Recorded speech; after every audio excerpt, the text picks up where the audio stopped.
and welcome back to our final game for today, our first day of Jasper's Game Week Aussie Edition, and it's been, well, a banger already, if we're being totally honest. We are already sitting at a little over $1,000 in donations, and thank you seriously from the bottom of my heart for all of your donations so far today. It's an amazing cause and charities that are going to benefit from this, as well as those of us who suffer from mental health awareness and need help with suicide prevention. So thank you, everybody, for coming together like this today so far. I can't wait to see what the rest of the week's got in store for us. Right, on to the good stuff. We have a giveaway for tonight's game. It is a box of 20 random small to medium-sized pre-painted WizKids miniatures courtesy of our good friends RPG Mini Hunter. Seriously, guys, go check them out. They have an awesome range of gear. Without further ado, I'm now going to hand you over to tonight's DM, who is BurrowsRed. She is incredible. Have fun, guys. Good luck.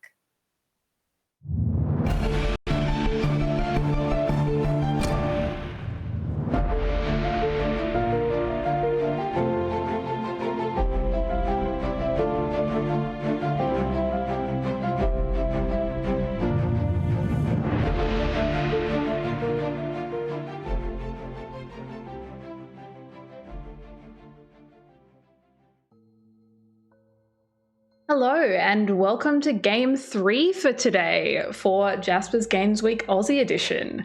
Don't forget, if you haven't been here yet or you haven't been keeping up with all the chaos, keep your eye out in chat for some excellent giveaways. And don't forget also that you can donate today to change the game with !donate. So keep that in mind. Before we jump into tonight, I just wanted to give a big thank you to Ardent Roleplay for hosting and running the stream, and for the team at Meeples and Dragons for organising all our wonderful players and giveaways. It's great to have us all coming together to support something really cool. I'm BurrowsRed, I'm the Dungeon Master for tonight, and I am joined by some ever wonderful players. So first up, we have Sheldon. Would you like to introduce yourself? Hello, my name's Sheldon. I stream every now and then. Am I introducing my character or just myself? Both works. My name's Sheldon. I stream every Tuesday on twitch.tv/BennetGelder. I have a group called Fate's Grip, and tonight I'll be playing Paramedico, very dwarven, very handsome life domain cleric who hopefully won't have to do too much healing.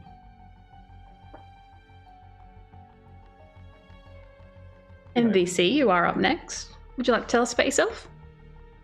Sure thing. Hi there, everyone. I'm NVCDM. I play D&D and TTRPGs all over the place. But this evening, I will be gracing you as Wayne, the Rock Gnome Bronson. And he is a Rock Gnome Barbarian. Kate, you're next. Would you like to introduce yourself? Sure can. I am Kate. I am one of the core four behind the Dungeons and Doctorates podcast. No streams for us, but just lots and lots of university D&D shenanigans. And tonight I will be playing Gifthana, the high half-elf rogue, with all of the sass that can possibly bring to us. Next up, we have DeeTwenty, returning again for the second time today. Good grief, why do people let me back on these things? Hey, I'm Chris. I am still eating bits of my dinner, so I'll be trying not to pick stuff in front of you out of my teeth while playing my character, which will be completely different from the last one, honest. Right? Not quite. Okay, just checking. It was a hope. I am going to be playing Fester Decay, a tiefling druid of Shroom. Back to you, wonderful dear. Then next up we have Christian tonight as well. Super happy to play and get the seat there. My name's Christian, owner of Hermes D&D Services with my partner Jess. We'll be running the 7 p.m. game for tomorrow, so I'm going to get some tips and tricks here from BurrowsRed on how to do it successfully. But I am playing tonight a Ranger Earth Genasi called Quartz, and his nickname is Quakeway. I forgot about that. Yep, all right. Because I'm going to be going Quakeway. All right, and last but certainly not least, we have Kyle. Hello, I'm Kyle. I'm from the Dicecasters. We're a variety streaming where we play TTRPGs and video games every so often. Tonight I'll be playing Ina Thanato, a Asthma warlock. Pact of the Undead. Oh, So, my favorite one. Hell yeah. see what's be happening tonight. But I'm excited to be here. Happy to play with Burrows. I'm very excited about that. And with everyone else, obviously. I'm glad you're excited. That's good to know. I appreciate the vibes of all of our characters, so we'll just put that out there too. But yeah, I'm BurrowsRed again. I DM and produce over on Wisdom Saves, and I also actually run my own D&D and fantasy-inspired merch over on Burrows Art. So I don't know, that's really fun too. But today, we're kind of delving into a trope, an old favorite, the old wizard in a wizard tower. So let's jump in, I guess. So, the group, together, collectively, you were hired by the main librarian in charge of the Animus Hall, Tazelle Marblefront. She tasked you with finding and capturing the wizard Marketh Fizzlefrond after he stole a family heirloom. She's offering 1,000 gold pieces to the party for retrieving the ring and bringing the wizard, dead or alive. You've been traveling for 2 weeks, having collected any information you can on the wizard. Now you stand before the wizard's tower. Thunder sounds around you as the sky is alight with lightning. The tower reaches high into the sky, and at its most uppermost level, you see a light flickering out from the windows. With a final click, the large wooden door opens, and you enter the tower. You now have access to the lower level. A small room filled with notes and books piled on shelves and tables. A few scientific instruments lie around in varying degrees of disrepair. Clothes, food, drinks all litter the area. You hear the sounds of rats scurrying away as you enter the room. Now, one by one, I'm going to get you to introduce your character and what they would be doing. After 2 weeks finally having found your way to this wizard's tower, how are you approaching this? Currently, you can see no people around you except for those sounds of those rats scurrying around in the room. Someone had to open the door. Who feels like they'd be the best fit? I mean, Githana's just cracking her knuckles after having picked that lock to get us all inside. It just opens the door and ushers everyone else in, looking at the rain, being like, no, and now, before turning and casting her eyes around the room for anything that looks remotely valuable. Oh, there's plenty valuable around here. What does Gift look like? She's, and we can have the argument about how her name is pronounced later. Not now. She's tall and thin and dressed all in black in what one might describe as every emo's fantasy outfit, with a hood just pulled up over her head, which she tosses back as she comes through, and you see shoulder-length red hair poking out from behind that cape as she leans ever so nonchalantly against the doorframe, casting her eyes to see what might be worth chucking in her bag. Makes sense. Not looking for anything regarding the wizard, but just like, No. what can I pocket here? Hey, there's 1,000 gold pieces on the line. Why else am I here? Absolutely. We'll bank that for a moment. Now, next up, Para, what would you be doing? Para's gonna come in at about elbow height to everybody else, and he's gonna come in very suspiciously. I don't trust this sneaky wizard. So this hill dwarf with a short cropped beard and long hair kind of slicked back in a ponytail is wearing white robes with a gold trim. He's looking around suspiciously, checking for traps. So I'm checking all the cobblestones, making sure none of them are actually pressure pads, looking for any loose tripwires. I Alright. trust this wizard. I also did note your sneaky little passive investigation there, so I've kept that in mind for you too. But traps, always a good thing to look out for. Wayne, what about you? surprisingly shorter than Para at 3 feet 0 in height. He's Wayne, and he wears a leather kilt and fur boots and carries with him a huge maul. His hair is bald except for a red mohawk that runs right down the center of his skull.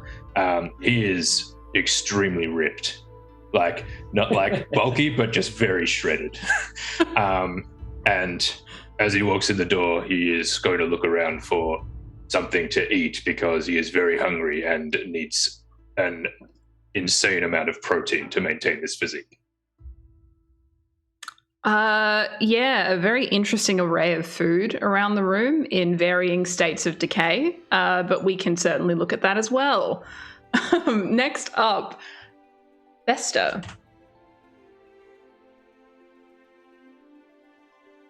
Oh, you're muted, by the way. Have to press the right button for things to work, apparently. Computers! Otherwise I've been shouting at myself. Vesta, it's a dark night, it's been raining. Vesta has got a hood thrown over him. But beneath that hood, you can see some horns, a rather peculiar coloured looking tiefling of a kind of a weird kind of purpley hue, wearing other weird looking clothing too, which seems to clash quite dramatically. He is wearing what appears to be some sort of tie and suit type thing, and he's sauntering 5 foot behind Wayne. At his 6'1" height, he slinks as much as humanly possible to use Wayne as a shield and looking for trouble. Doesn't seem to be the party hero in any way, shape, or form. I love that you're just over double the height. That's wonderful. Here for it. So you're here for a shield. I love that. Well, probably about a thigh level shield, giving Wayne's dimensions, I should imagine. Like a hoplite shield. You're that's crouch and you got it ready in front of you there. Makes sense. Quartz. Quartz, correct, stepping through last, is going to going to quickly usher in the next person as he lines down a magical cord from door to door, and I'm going to straight away cast Alarm. Quartz being a kind of taller, probably let's say 6'3" Earth Genasi, a bit bigger built, and has 2 kind of obsidian swords down his side, very Aztec-looking themed in his wares and clothing. And yes, being straight to business, basically. You cast Alarm. Do you want to read it out for us? Tell us what it does for the chat's benefit? So, I set an alarm against untoward intruders, against a door, window, or area within range. This is a door. Until the spell ends, which is 8 hours, and a creature that alarms it, which is tiny or larger, passing through or entering, sets off the spell, either making an audible noise or setting off a mental command for me. I'm not going to have it make an audible noise. I'm going to have it as a mental command that I will know when it's been triggered and alarmed. And I maintain knowledge of that alarm as long as I'm within 1 mile of it. And that's been cast on the front door? Yes. Is that right? Yes. Okay. Good to know. So I'll get on my kind of like crouch down and start doing that while I get the last person inside quickly. Ina, what about you? Ina is a 5'2", 5'3" Azuma female who looks, best way to describe it, ring girl. Hair all just down. The clothes that she's wearing is very torn and ratted, covered in mud. Kind of looks like she may have been dug up recently, or maybe not even dug up. Maybe had just clawed her way out. She's just looks dirty and it's just very, very spooky looking. And as soon as like timid, also with like a bit of a hunch, it kind of just gingerly steps over Cray, putting down the alarm, and then looks around the room, and very timidly says, "I'll see if there's any magic here, and I'll use my Eldritch Invocation to cast Detect Magic." Okay, love your work. All right. So with all that, you suddenly feel as you enter, the hair on your arms and at the back of your neck and even on your head begins to slightly lift. And you feel the magic and power within this place. A wild, unchained magic that you feel that as you move through this place may perhaps surge at any moment. So, firstly, let's go to GIF. Roll me a perception check, and for Para, please roll me an investigation check for your traps. Perception, say. 17 plus 8 is 25. Oh, no worries. Yeah, right. Love that. Level 5. So good. That is a very average 15. Okay. 15 is enough to know that the state of disrepair in this room, there are not any kind of traps laid for you. There wasn't like a book behind the door or anything like that. There isn't any kind of magical traps that come up either. Nothing appears to immediately draw your attention. And nothing kind of looks suspicious. It looks as though someone had come back here from a long journey and had literally walked in the door and headed directly up the stairs. Right. For you, GIF, you find plenty of things. And I will at least say in conjunction with that, Ina, as well with your Detect Magic, you do spot a few of these items too. But GIF especially, you notice a bunch of stuff around the room, but you're looking for something good, something valuable, something that gets you gold. Yes, please. You notice a gilded box on one of the tables that just has like a half-broken key sitting out the front. It is currently locked, but the key is broken.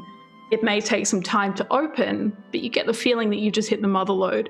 It's like a decent ways, like maybe 2 hands wide, and looks like it could hold a decent amount of stuff. I mean, she's gonna, like, cat-like walk across the entire room and just, like, slink over to it and kind of inspect the lock before she, like, goes to try and bust it open or anything, just, like, having a good look at that box. You get the feeling you have to fish out the remaining part of the key that's sitting in there, but you feel like you could probably pretty easily open it. I'll give that a go. I have tools on me that might, I think, as double checking, she actually put it in her. Yeah, I'll use my some thieves' tools to try and like fish out some of those little bits and pieces, and like using my lockpick and picking everything out of there before I give it a good solid go. Yeah, roll that for me. For you, Ina, you see that the box is not magical of any nature. You don't feel compelled to warn them about any kind of trap or anything like that. And you see in conjunction with that too, that when Para was looking around for the traps, that you did not notice anything magical within that range that seemed to signify a trap of any kind. But you are walking into a wizard's tower. Plenty of the books on the bookcases light up and kind of give you this envisioning of magic around you.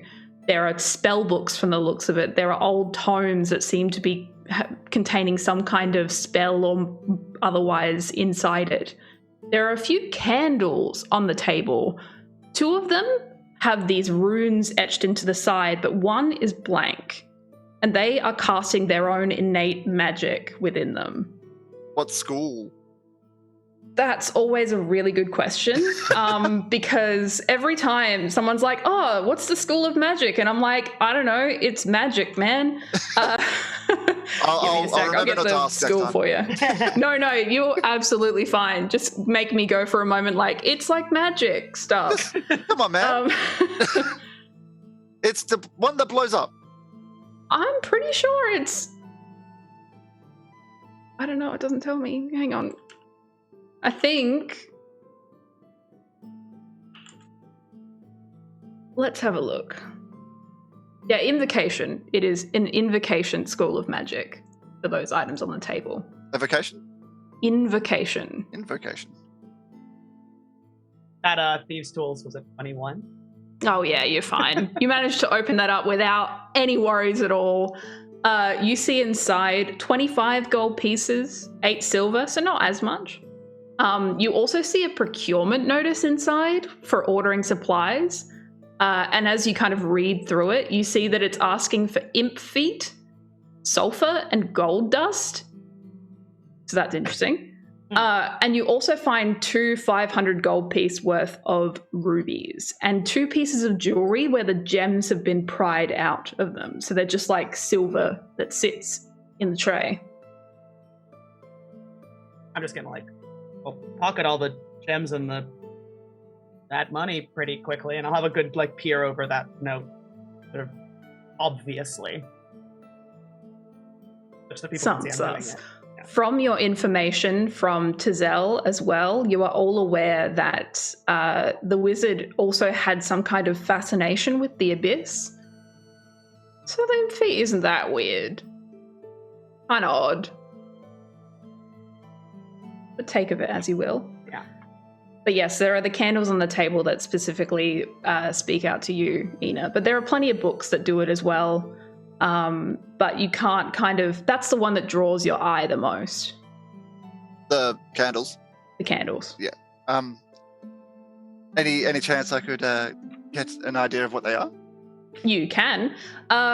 Do you have an identify spell, or are you just going to try and have a look at them? Just to have a look at them. I don't have an identify on me. Roll me an Arcana check. Yep. 15. 15's enough, I feel. You see the runes on the side of the candle. For the 2 that have the runes on them, they appear to be some kind of abyssal language on the side. Do you read abyssal? Yes.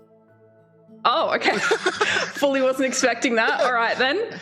So as you read down the candle, you basically see something along the lines of, "You shall call forth him with his name, and with his name he shall bring wrath upon you all." Something really vague and edgy. We got some candles here that may bring someone to us. Friend or foe, I don't know. But, shall I take these? And if we don't use them, I can always sell them later.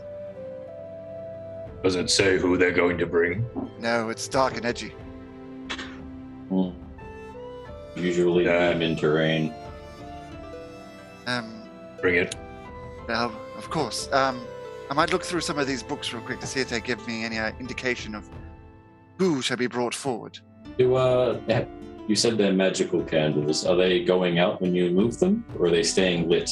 They are not lit currently. Oh. I probably won't light them just now. Yes. Probably. Lit candles in your backpack might not be the best idea. Especially if they were to bring something to us. May not be a good idea. I'm going to start looking through some of these books to see if they give me any indication of... You also are able to line up the School of Magic to the book that you're looking for here as well. So that gives you advantage on an investigation check. Huzzah! I would like, as he mentions that the candle about bringing something, Kwekwe is going to get into a meditation pose in the middle of the ground and start putting his hands together. And I would like to use my primeval awareness. Okay. Love that for you. As an action, you expend one of your ranger spell slots, level 1, and you can sense whether there is any aberrations, celestials, dragons, elementals, fays, fiends, or undead within 1 mile. Up to a 6 mile if it's my favorite terrain, which is forest, and it doesn't tell me their location or number, just that they're present. 19 on the roll, FYI. 19 on the roll, okay. With that, you're able to read through a book, and you will eventually find the page that talks about the candles you specifically have in your hands. So we'll go with that first. So, firstly, the candles that you find, you see a page that opens to something called a Candle of Invocation. I'll give you the link in the chat in case you haven't seen one before. But basically, while lit, the candle sheds dim light in a 30-foot radius. Any creature with that light whose alignment matches that of the candle makes attack rolls, saving throws, and ability checks with advantage. And there are a couple of extra benefits for clerics and druids as well. But you can also cast the gate spell when you first light the candle. Oh. The thing is, the 2 candles that you have with the runes on them are keyed for the abyss. The one that is blank is not keyed for anything yet. So therefore, their alignment, per se, is chaotic evil. Festa, how are you feeling right now? Say a bit nervous. We've just walked into a mage's inner sanctum. Normally there's traps, normally there's guards, normally someone's probably going to die. You know, it's that nervous bit. Looking around and then seeing the candles, this isn't the house party that Festa was expecting. Kind of like, you know, people charge in, they stab stuff, Festa just tries not to get blood on himself. So the candles and the possible summoning of demons, yeah, makes him super nervous. So he is checking out what other exits are humanly possible available. Given the front doors being alarmed, would really like to investigate the floor for, you know, some sort of sacred markings, creations of demons, some that sort of things. Really, are we standing on a trap? Are we going to die? Are we going to the abyss? Lots of like survival instinct, like I gotta scope out the situation, that kind of thing. Yeah, more wild panic that, you know, we've just stepped into a death trap again. Are you able to roll me a perception check? I couldn't speak then. Absolutely try for you. At 23. All right. With that, you are very acutely aware of all of the exits available to you. You see 5 windows on the lower floor. You see the door behind you that is still open, leading out into the rain. And as you're kind of looking around, looking for any other possible ways of getting out of here or anything that looks particularly suspicious, you feel that static rolls up your arm for a moment. And you just go down to look at your hands and you see this whirling magic forming around the tips of your fingers. Can you please roll me a percentile dice for the first magic surge of the night? And number 5. Number 5. I don't think that's overly good. Which means it's good. This is fine. Everything is fine. Everything is fine. It's fine. That's a good DM face. The fact that Burrows is checking again for those in chat means nothing. Just ignore it. It's fine. It's totally We'll fine. just talk amongst We're ourselves for a fine. moment. We're good. That was a 5, right? 0-5. Yeah. Okay. I like this one then. This one's kind of cute. As you're kind of stressed and you're worried about what's going on, you're looking around for your exits and you're staring up the stairs to where you know there is someone. You saw the lights on from outside. You know that whatever is up there is likely going to be the thing you're looking for. And as that magic swirls around the tips of your fingers, it releases and it heads off towards some of the scientific equipment in the corner.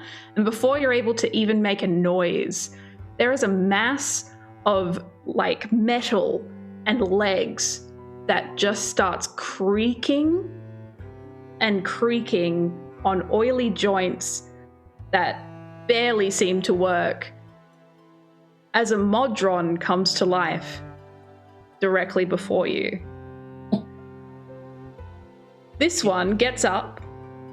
Yep. It looks around, steam coming from the top, and it looks directly back to you and scurries over. In true heroic fashion, Pressure shrieks, puts his hand on Wayne's head and then kind of turns his head towards the Modron, like. And in that moment of clarity, seeing something come forward, looks to the rest of the party and then says, "Sit!" to the Modron. Sit. And it, with its creaky joints, just goes and sits. And you see the steam that comes from the top kind of waves away for a bit. That's never worked before. No. Esther, do you know this wizard? I don't do magic, dear boy. It gets the hands all dirty, all these components. I like natural stuff. Essence, and I'll lick some moss off the bookshelf. That earthy smell, all this componentry, horrible. But this thing is adorable. I'm going to make it do some tricks while you do the investigation thing. I'm just going to stay here with Wayne. Like a tiny puppy, it follows you around, and if you command it to do things, it will do its best to try and do them for you. Just so other people there, but I'm going to try and get it to do like roll over, back clicks like a little kind of puppy, and just see if it does that, and just kind of weird out of that for a moment while the rest of the party's doing the adventuring stuff. Yep, it clanks, it rolls around, makes so much noise, it's good. Sure, Definitely nothing wrong with that. Good sign. Maybe you could just get it to sit for a little bit longer. What a delightful idea, oh boy. Sit, stay, behave. Guard. There we go. When you say guard, it lifts up its two front legs and it just poses directly in front of you, and you hear this like steam rising, like it was getting angry or something, but it's pointed away from you directly into the room. Shrug back at the rest of the party again. Good, bad sign? Not sure. There's something wrong with your dog, I think. I'm a druid, dear boy. It's not a dog. It's something. Are you sure? It's not a. Okay. This is probably complex for people, but being a tiefling from another plane, this isn't a dog. Look around. Does it look like a dog? I'll tap it. Ding ding, ding ding ding ding. No, It's not a the dog. thing in here that looks most like a dog. Therefore, in this room, it is the dog. Normally, Wayne, I disagree with you, but as you can rip my arms from my shoulders without even blinking, it's a dog. Marvelous choice. Let's call him Lancelot. The good boy, Lancelot. Sure, why not? And after a minute, it disappears. Oh. Or it stops working anymore and it just crumples to the ground. But I do want to return back to, my goodness, what's your character name? Quartz? Yeah, that's the one. For your primeval awareness. You don't know the number and you don't know the location, but you feel an immensely strong, fiendish energy, specifically within this tower. You're like Scarlet Witch, eyes rolling. Okay. I do not mean to alarm anyone, but shit is about to get quay. That's your name. Exactly. Oh dear. So it means whatever is in here is after Quay. It's about to get him. You must protect me. There seems to be some strong demonic force in the tower above us. I do want to clarify, fiendish. Fiendish. Look, I think that's a bit specious. Being a tiefling, I do have a fiendish background, obviously, and plenty of daddy issue. So, I'm assuming you don't mean me, or should I just leave? Esther, assume when someone says something, we're not talking about you. It's not always about you. I mean, from what I could see, there seems to be a lot of other demons that we even were told that the wizard had demons they were dealing with. Although you did know the robot in here and you said you're fiendish as well. Well, Can I do an insight check on Festa? Usually, now this is the way that I like to rule it. If you're rolling insight on other players, I feel like it's always up to the player whether or not they want to hide stuff. So it's up to you if you want him to roll it or not. a roll. Let's see how it goes, DM. Sure. I think this is what the adventure is going to end up being. Is like. Festa secretly working for the wizard?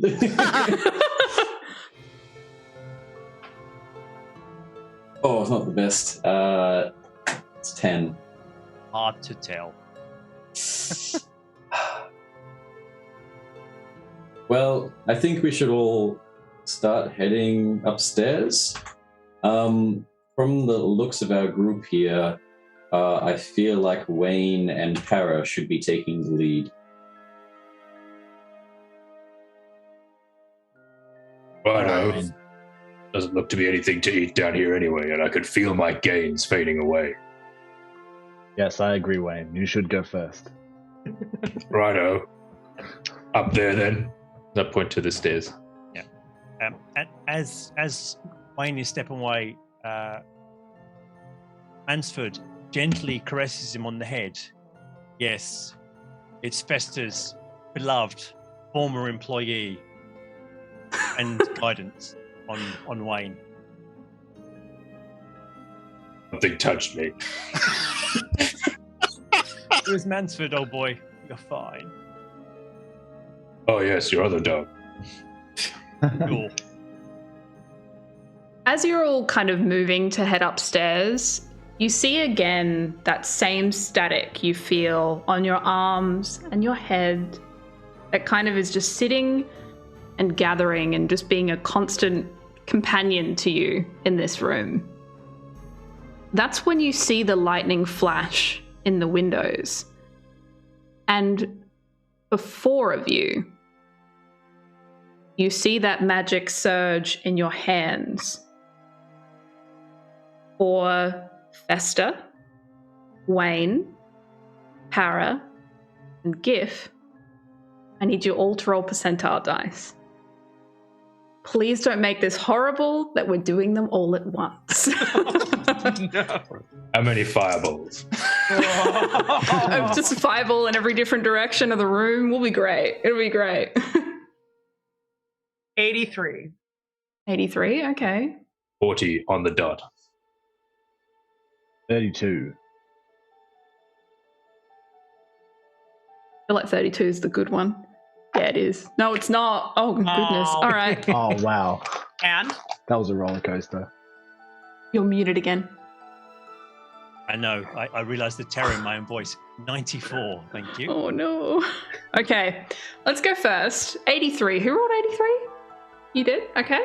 Excellent. Gif. All right. So as your magic surges, you immensely feel a headache. Ow. And then everyone else in the room at the same time feels a piercing energy enter into the side of their temple. Can you roll me a d10? Oh no. Yes, I can. What is that pain? It's a 7. Luckily, it's in my brain, so it's not doing any damage. 7. 7. Yes. Oh, my screen died. So, each of you. Technically, okay, so the wording for this is really weird. Each creature within 30 feet of you takes 1d10 necrotic damage. So, oh no, actually I understand what's going on. So not you, you're fine. Your headache is like, you're good. You were just like, you know what, I've had headaches before, it's fine, everything's all good. Everyone else though, you all take 7 necrotic damage. I am resistant. Do I round up or round down? Round up for damage. The 4. So you take less. Sorry, men. Takes down. 3. 3. Ouch. Yeah, sorry, wrong way around. Ouch. Yes, I don't know what everyone else can you is not talking hear about. this as well? You're What is I'm very perceptive. I don't understand what you're talking about. as we're Gif, all on you the ground? feel really healthy. Yeah, In fact, great. you feel 31 hit points healthier than what you were before. In fact, your cheeks are rosy and you're just like, Wow, it feels like I just had a really refreshing bath or something as everyone else is clutching at the front of their head. So yeah, that's that. All right. Cool. My brain. Now, who got 40? That was me. Can you roll me 2d10, please? Sure can. I really can't have another headache. 7 and 9. Can't do maths. You regain 16 hit points. Aha! As you're like, pain? Brilliant. I'm a barbarian. Pain means nothing to me. In fact, it just emboldens me to move on further. 32? Yeah, that was me. All right. Excellent. Love that for you. Okay, sure. Para just disappears. Straight up disappears. Gone. Completely gone. Hey, bye. Perception check? Yeah, go Yeah, 100%. Like, Where? 17. Quartz is not happy with all this random chisel. Yep. Gone. There is no trace. There is not a single bit of dust that is displaced. There is not. It is as though they didn't exist. And the Thanatos, can you detect magic quickly? Yeah, is my detect magic still It up? would or- still be up. Alright. You can't feel Para's presence at all. They're gone. Like Wait. the soul when they die. That wizard's so powerful. We should all be on our guard. Let me try. Where are you? You don't hear a response. For I'm Para, sorry. though, Oh, they're gone. Gone forever. it is the longest 6 seconds of your life. You appear in a space that is cosmic and unknowable, and you begin to fall, as though you are falling into the sky itself. Oh, not In again. the distance around you, you see mountainous plains atop these strange peaks that just float through the sky. You see these awesome ships go past you with great spikes and people at the front that look nothing like any people you've ever seen before, and you just fall. Throw me a rope. You say that? Do you want to roll me a persuasion check? I imagine it's just like a scream as I climb. Yeah, you just like God knows how many miles. That's a 2. 2. You are looking into the face of an illithid as you say this. And it looks at you as though you are its next meal. In fact, it points to you and looks back at its captain behind it and points again. And you see that the tendrils at the front of its face point towards you also, along with its hand. And you continue to fall. You're falling for what feels like an hour, when real time, 6 seconds later, Para appears on the floor. Oh, Are you okay? I think I Okay. hurt my brain. I think I hurt my brain again. That's no good. Okay, everyone, stop touching things. What is going on? I didn't touch anything. You can't prove it. It's the air in here. Looks like you touched some makeup, maybe. Did you say you felt static before? Or was it something completely different? No, I felt fiendish powers. So unless there was when some, the wild magic happened, what was the feeling? oh yes, Gith, did you feel anything? I felt like my head was going to explode. I mean, like, I had a headache, but that's nothing new. We're in a weird magic place. I need some paracetamol urgently. Hey, Para, got any paracetamol in your bag? That was quite the clever joke, Jiff. Gif. It's Gif. Jiff, It's, right. it's okay. Gif. Sure. Oh my god. And Para, which god do you worship? Bahamut, the Ah, golden dragon. He's not helping me right now, though. Oh, I'm just Doesn't gonna tip my ear to seem. one side. Para looks immensely worse for wear. You look like you're going through an ordeal. Did you see your god there? I saw all of time and space and the ship. Oh, that happened when you died, too. And a ship. That's exciting. You died. Yeah, very unhelpful ship. Also, I Ooh, think That I wasn't think I bad. think I can smell my own brain. I tip my head. How's To it the smell? other That's side. fascinating. I can smell that too.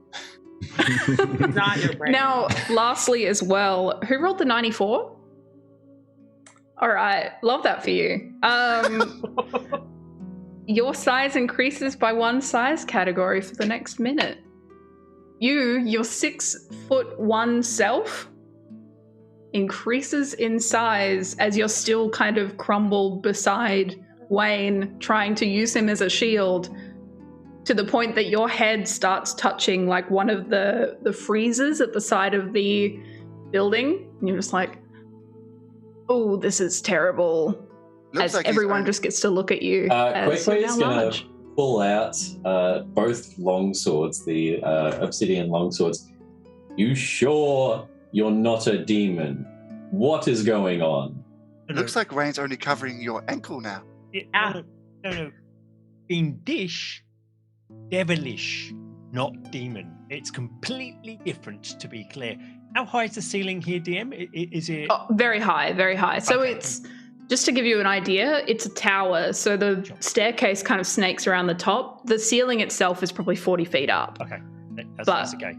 You're like hitting like one of the decorative like trims to the side. On the upside, apart from this strong nosebleed, and I think Para was stealing some of my mushrooms I told him not to touch. Warned him, don't eat the mushrooms with the spots. But I can see up the stairs. And I will take the opportunity to look around the room at my new elevated height. I'll stand up and then look around and see if there's any more other traps or any other items that we haven't been able to see since I'm now 12 foot tall, please. Wow. I like your thinking. Roll me a perception check. Or investigation. I'll let you go because I know that you have that quite high for you. Thank you. That'd be a 21 in investigation as I peer Hell around the yeah. room. I love that for you. Specifically because you're peering at a bookshelf that looks like it's the one that's most recently been used. And you spot a book. Fairly average looking book. But beside it, you see... Look, blueprints technically probably didn't exist in this time frame, but it's blue paper and it has a map on it. And even from the distance that you see here as it's laid out on the desk, you see it appears to be a map of this tower. So, from my vantage point and using Wayne as a, I don't know, shin guard at this point in time, Inna, Yes. on the bookshelf, there's a map thing. It looks important. Mhm. Do your magic. Don't touch it. Oh, okay, sure. Magic. It's 10 minutes. I think yours would still be up. All right. At See this if it's point. magic. Yeah, it's not magical at all. It's not magical at all. It appears to be like a regular book It's and just a regular map. it's a normal book, and I'm gonna grab it. And there's no other magical things around, is there? There are, but like nothing that is overly important to you right now. Right. So Ina, grab them both. what is it a book of? What? Oh, I don't know. Yeah, before we just put it away. I'm gonna open up and give it a quick read. It is a book about harnessing lightning. Ooh, it's a book about harnessing lightning, and I'm gonna like read through it like very hurriedly. Like, ooh, this is exciting.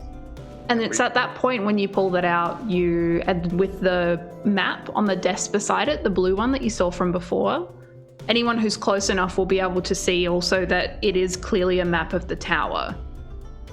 And when you look at it, and even from your vantage point, Festa, you're able to see that it is linking to some kind of lightning catchment that appears on the top of the wizard's tower.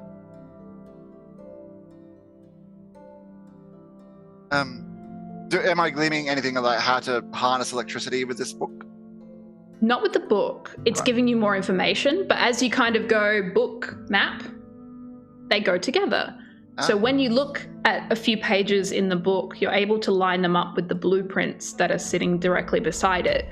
And you see that in the center of the roof of the wizard's tower is a lightning rod. And it's activated in 2 ways.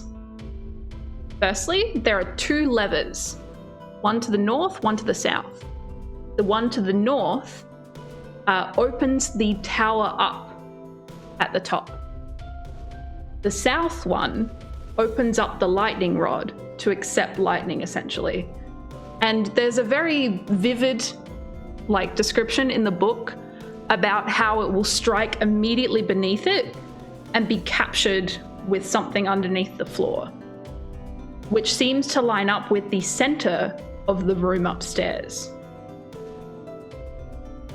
But also, there's a warning on the side. The lightning will hit directly where the lever is? The lightning will hit directly in the center of the room. Looks like there's the room upstairs is literally just a circle, and right in the center is where the lightning will strike. But there is a big old warning on the bottom that says if anything is sitting under that, it will be struck by lightning. So you need to keep that clear of any kind of furniture or debris or anything like that.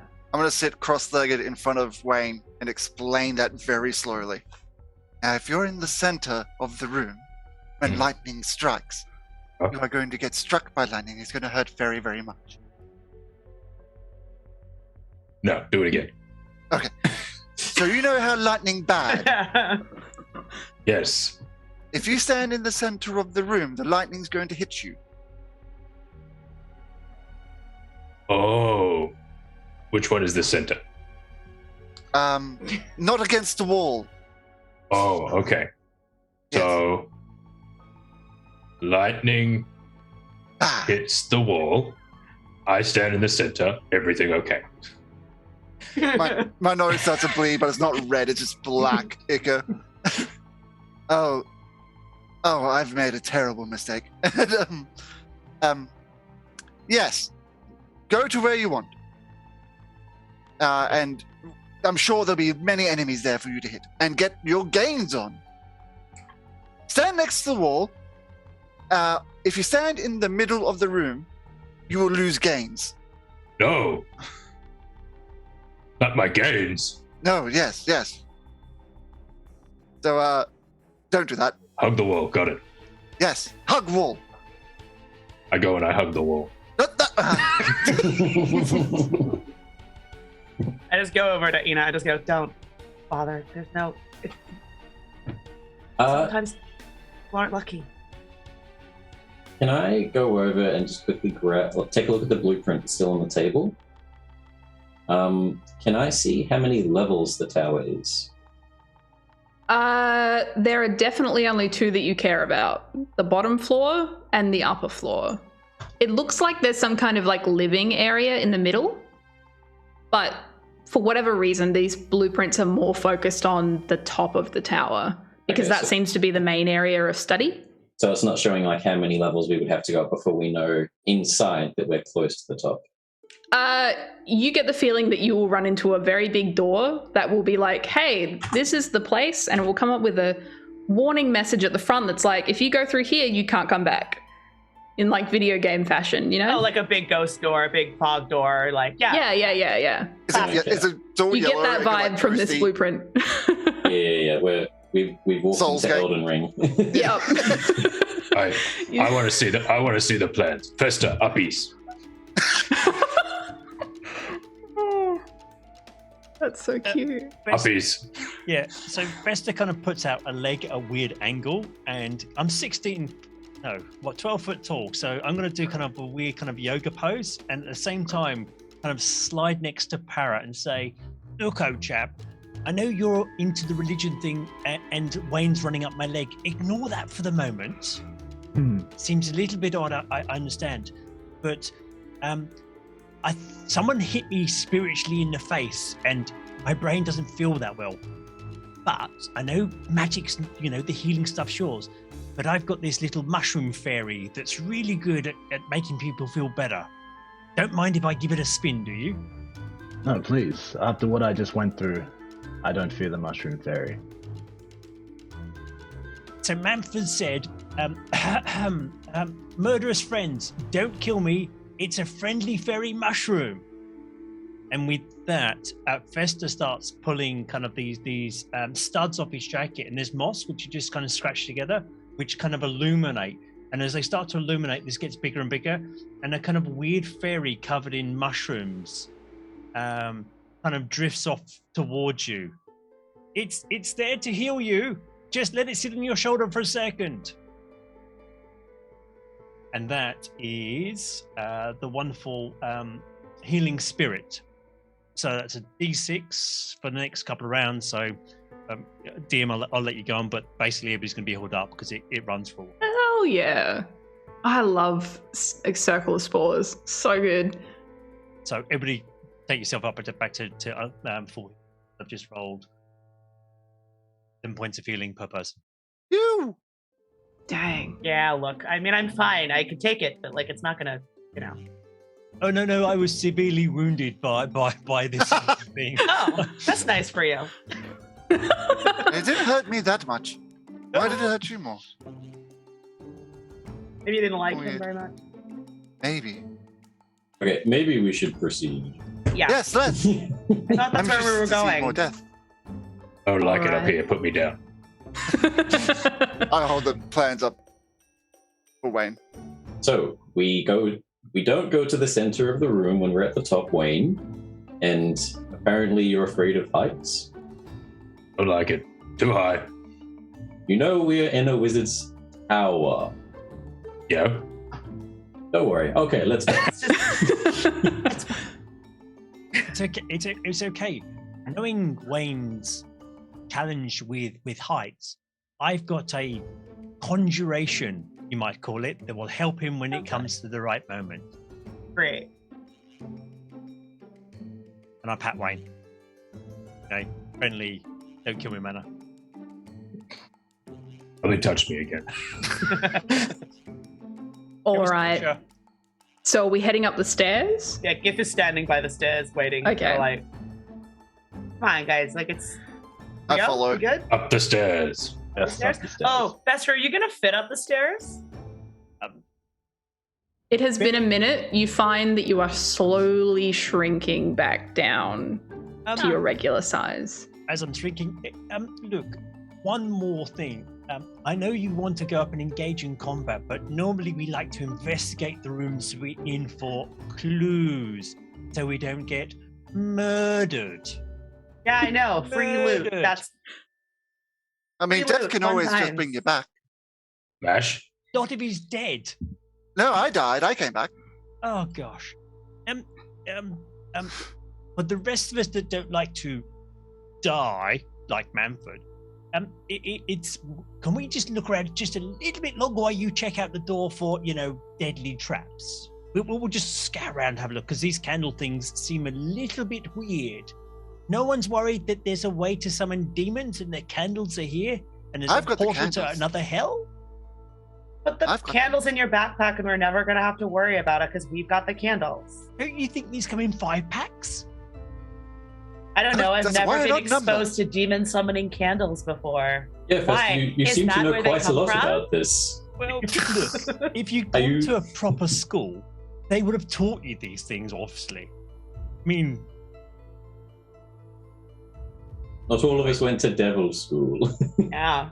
Eldritch Invocation, detect magic, and I'll go up the door and have a look to see if the next We'll door's say it's still on. You don't need to use that. It's fine. So you're checking the door, though? Just checking the door, make sure that there's no magic coming off of it that I need to warn people about. Just to be clear, getting to the door is quite a trek. So it's quite a distance in between there. Are you willing to split up enough to do that? I would like someone with stronger than I. I'll go. to- Yeah. Like take 10, Immediately, yes. take a tiny rock cake. And I'll let you know. I'll come back and I'll let you know if there's any sort of magical auras coming from the door. Then Jif can go up. Yes. Great, thanks. All by myself. Just what I was looking forward to. I'll come with you. I'm not afraid of death. Then I'll take Wayne for a little walk up the stairs. So yourself and Wayne are going up there. All right, love that. Did you want to come, Fester? No. Hara's a dwarf. He loves stone. Can't he look at the tower before for traps and things like that? I mean, I know you want to die again, and Wayne doesn't understand death in its full entirety, but just a moment of investigation. Just 5 more minutes. 5 more minutes, like one per candle, as an example. Para, have a look round. Tell us what your dwarfish eyes see. I'm going to start way up the stairs. peering. I'm going to start peering dwarvishly around the room, looking for traps. At first, pretty unenthusiastically, but I turn back around and I can see Fester's still staring at me while I do this, so I'm going to put a bit more effort into it. I'm going to sit cross-legged on the floor. So I'm going to start looking for traps. Roll me another investigation check. But this time you're like looking more up at the tower and you're kind of able to look at it in a little bit more detail than before. That is a 19. 19. 19 is enough to know that the stairs appear to be trap-free, which is good for you. But you do spot some way up the stairs that there is like a decent chunk missing out of one of the stairs and there is no railing. Do you trust Wayne to be going up there and not falling? I look at Wayne. I look at the chunk in the stair. You go, hey Wayne. Yes. Make sure you hug the wall. Hug the wall. Got it. All right, perfect. I'm like front facing the wall, just arms splayed out, just like side shuffling up the stairs. But you can say with absolute certainty that you do not see traps is more the important thing. Turn back around. All right, Fester. I had a good look. There's no traps. I can't hear you, Fester. This is normally the point I realise that the frog in my throat stops me from speaking loudly, so I need to press that. I give guidance. Oh, where's Wayne gone? Wayne, Wayne. Oh.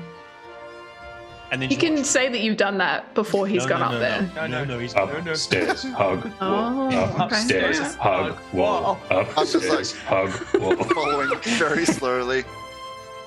All right. So you two were going up there. All right, excellent. What is everyone else doing at this point? Just gonna look for something else valuable. All right, love that for you. Here now. So some people are still staying down. I mixed up those words. Some people are staying downstairs. Some people are going up. Right? Wayne and I are going up. Yep. Everyone else staying down? Yes. I'll Fester, for reason best known to himself at this point, I'm just going to try and hurry up the stairs to kind of guidance Wayne and resolve that as you feel, DM. Yep, excellent. So 3 of you heading up, 3 of you staying down. That is good to know because the next lightning strike, you feel this one instead, it reverberates through the tower walls. And a few of you feel the magic returning again to your fingers. This time, it's Wayne, Gif, and Fester. So 2 upstairs, 1 downstairs. Oh, I'm going to get screwed by this, aren't I? It'll be fine. I don't know what you're talking about. 22. We will also say, I know Parrot just left, but Parrot will also roll it as well. Oh, no. So what was the number again? 22. 22.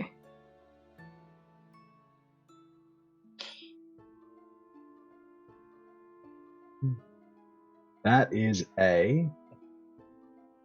a percentile I was rolling, right? Yep. That's a 44. 44. 85. 85. 6. 6. That's going to be fine. Absolutely fine for you. Your poor druid character. Huh.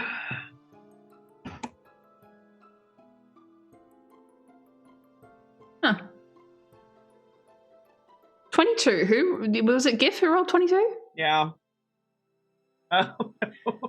For the next spell that you cast, I don't have. I'm I'm gonna let you roll again. It doesn't apply. I'm It's like, good. I'm a We're here for comedy. We're I'll here do for random. entertainment. Yeah, let's Let's re-roll go the- again. Yeah. 11. 11. Okay, let's see if 11. that's okay. Roll a d10 for me. That is a 9. 9. Yes. Good to know. I've done to myself again, or everyone else again. You grow 9. No, sorry, you shrink 9 inches. Okay. Like 5 foot now. All right. Fine. Yep. Shorter Just- than normal.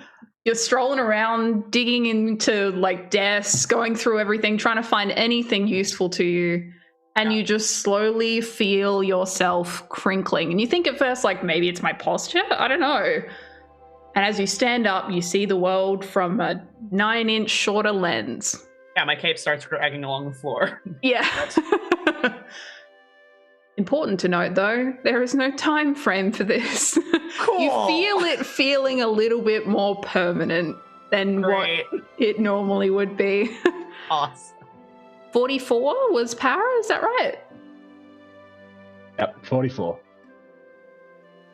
You blink. You are already feeling the effects of traveling to the astral plane for that small amount of time. Your little chase with the illithid that lasted longer than that 6-second time frame, because time moves differently there.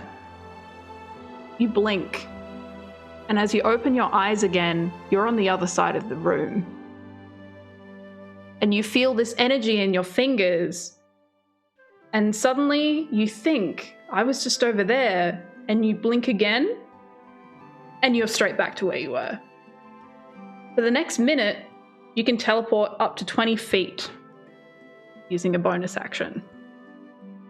Oh, this is much better than last time. I looked down at the twinkling magic that's receding from my fingertips. This one feels much nicer. It's like it felt a little bit sorry for you, and it's just like, here you go, bud. Yeah, I'll just disappear to a spot like 1 foot to the left. Like, amazing. Yeah. You don't even need to take the stairs anymore. You just like teleport like 20 feet up every time. Harry, your god is fairly powerful. You can do that whenever? I'm going to assume that this will be with me for the rest of my days. And Excellent. in fact, I might do that. I might blink up onto the stairs. Sure. Or you might not want to, because we're about to go into the stairs rolls. 85? Yes, 85. Let me remember what this does. could You're only be still good. hugging the wall, right? Upstairs, hug, wall. Upstairs, There's hug, wall. And then you hear that phrase repeated. And the rest of you looking at Wayne see a second Wayne. Actually, I think it's even a third. Actually, 3 Waynes you're hearing. Oh, stairs. Hug, wall. Stairs. Hug, hug, wall. wall. Well, the Just whole walk up. whispering to themselves as they head up the stairs, all just hugging the wall. That's what you see. You've cast mirror image on yourself. So I've turned into a Daisy Wayne. Yeah. Yeah. Yeah, that's exactly it. Yep. All right. Oh, And 6, that would be for who was the 6? Who got 6? Esther, I thought so. Yeah. You hear clink, clank, clink, clank, clink, clank as the Modron from earlier that had dissembled in front of you has decided it wants to come up to be your friend again. Lancelot, which one's Wayne? Wayne? I mean, there's 4 of you, Wayne. Hello. Your dog's back. Yes. Lancelot, find the real Wayne. Let me roll for it. Oh, this is decent enough. Let's see.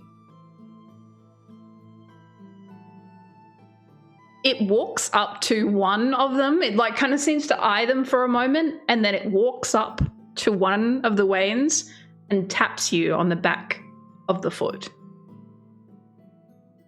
What? Oh, Guidance. hello. Dog Lancelot. I am Pat the Modron. It again, the steam from the top kind of filters through. Ouch. And you're starting to realize That's hot. it is the equivalent of it wagging its tail. I give it scritches as well. Yeah, it's very warm. Very, very warm. It's like touching a tray that's just come out of the oven. Like This is quite a hot dog. That's it. All right, perfect. And just as we're about to head on upstairs, it is at that point as well for you there. I've got to remember, I'm really, the worst part about DMing, I always forget names. Quartz. You're kind of moving through the room, sussing things out a little bit. And just a little bit delayed after the rest of your friends, you start to feel the magic in your hands. You're still feeling that prickling sensation of the fiendish energy around you, and then suddenly you feel that energy in your own hands. What's it kind of like? At first, just thinking, seeing everything. Are they all devils? What? Was I led here on some sort of trap? Why are they all doing this weird magic? And then it happens to you. Roll me a percentile dice, please. It's contagious. That is a 80. Oh, cute. As you're looking at everyone and you're having these suspicious thoughts and you're thinking back to the time that you've spent with these people, you've started to forge real bonds with the people around you. And you feel like you want to take care of each of the people here in some fashion or sense. And as you kind of think that, you just kind of still suspiciously looking on to everyone, you hear wind move and flap as you see butterflies and flower petals start to swirl around you within 10 feet. A little bit of glitter through there too. The color kind of changes. It's all bright pastels. It's a very, very pretty sight. I have my worries about this hunt, but I just wanted to say out loud, I love all of you. And you will look back and see all of these petals and butterflies moving around your friend. Thanks. Yes. It does only happen for a minute though, so you're all good. And I'll start, as the flower petal princess, start walking up the staircase as well with everyone else. Okay, perfect. So now that certain death is avoided for those on the staircase, we have 4 people heading up there. Gif, you're looking for valuables downstairs still? Roll me let's go investigation this time. Oh. I know. 15. Sorry, my apologies. Make that with advantage. 15. Oh. The other one was a 2, so I'm gonna go with 15 plus nothing. All right, sure. Love that for you. I think that what would Gif find the most valuable? Is it literally just or money? in the context of, like, ever? The context of, like, this, probably, like, something that's gonna tell her what's upstairs. In the context of, like, why she came here in the first place. Honey, please. So it's your choice. DM's choice.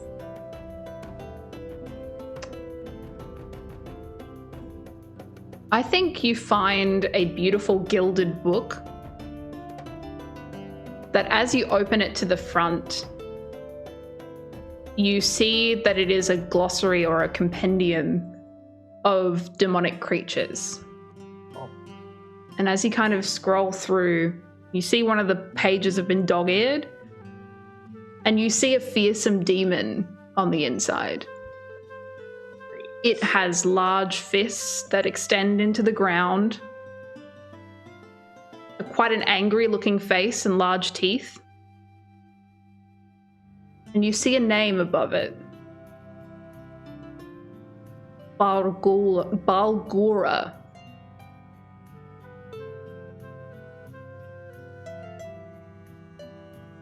Who's still downstairs with me? Para? I believe it's just Para? Yeah. Cool. I'm gonna do the Para. As it gets more aggressive, I'm gonna be hesitant at first, but I'm gonna do what I'm told. Yeah, yes. I'm gonna shove the book in their direction. I'm gonna hold it. My eyes are really bad, so I'm gonna squint at it and hold it at about arm's length. What does it say? So it kind of gives you a bit of a rundown on what this Balgora creature is, but basically it amasses to a barbarian that is a demon. It is a very physical creature, and it hurts a lot. The only kind of indication that you get that it may possibly be something worth noting is the fact that it is the only page in this book that appears to have been studied at any kind of length.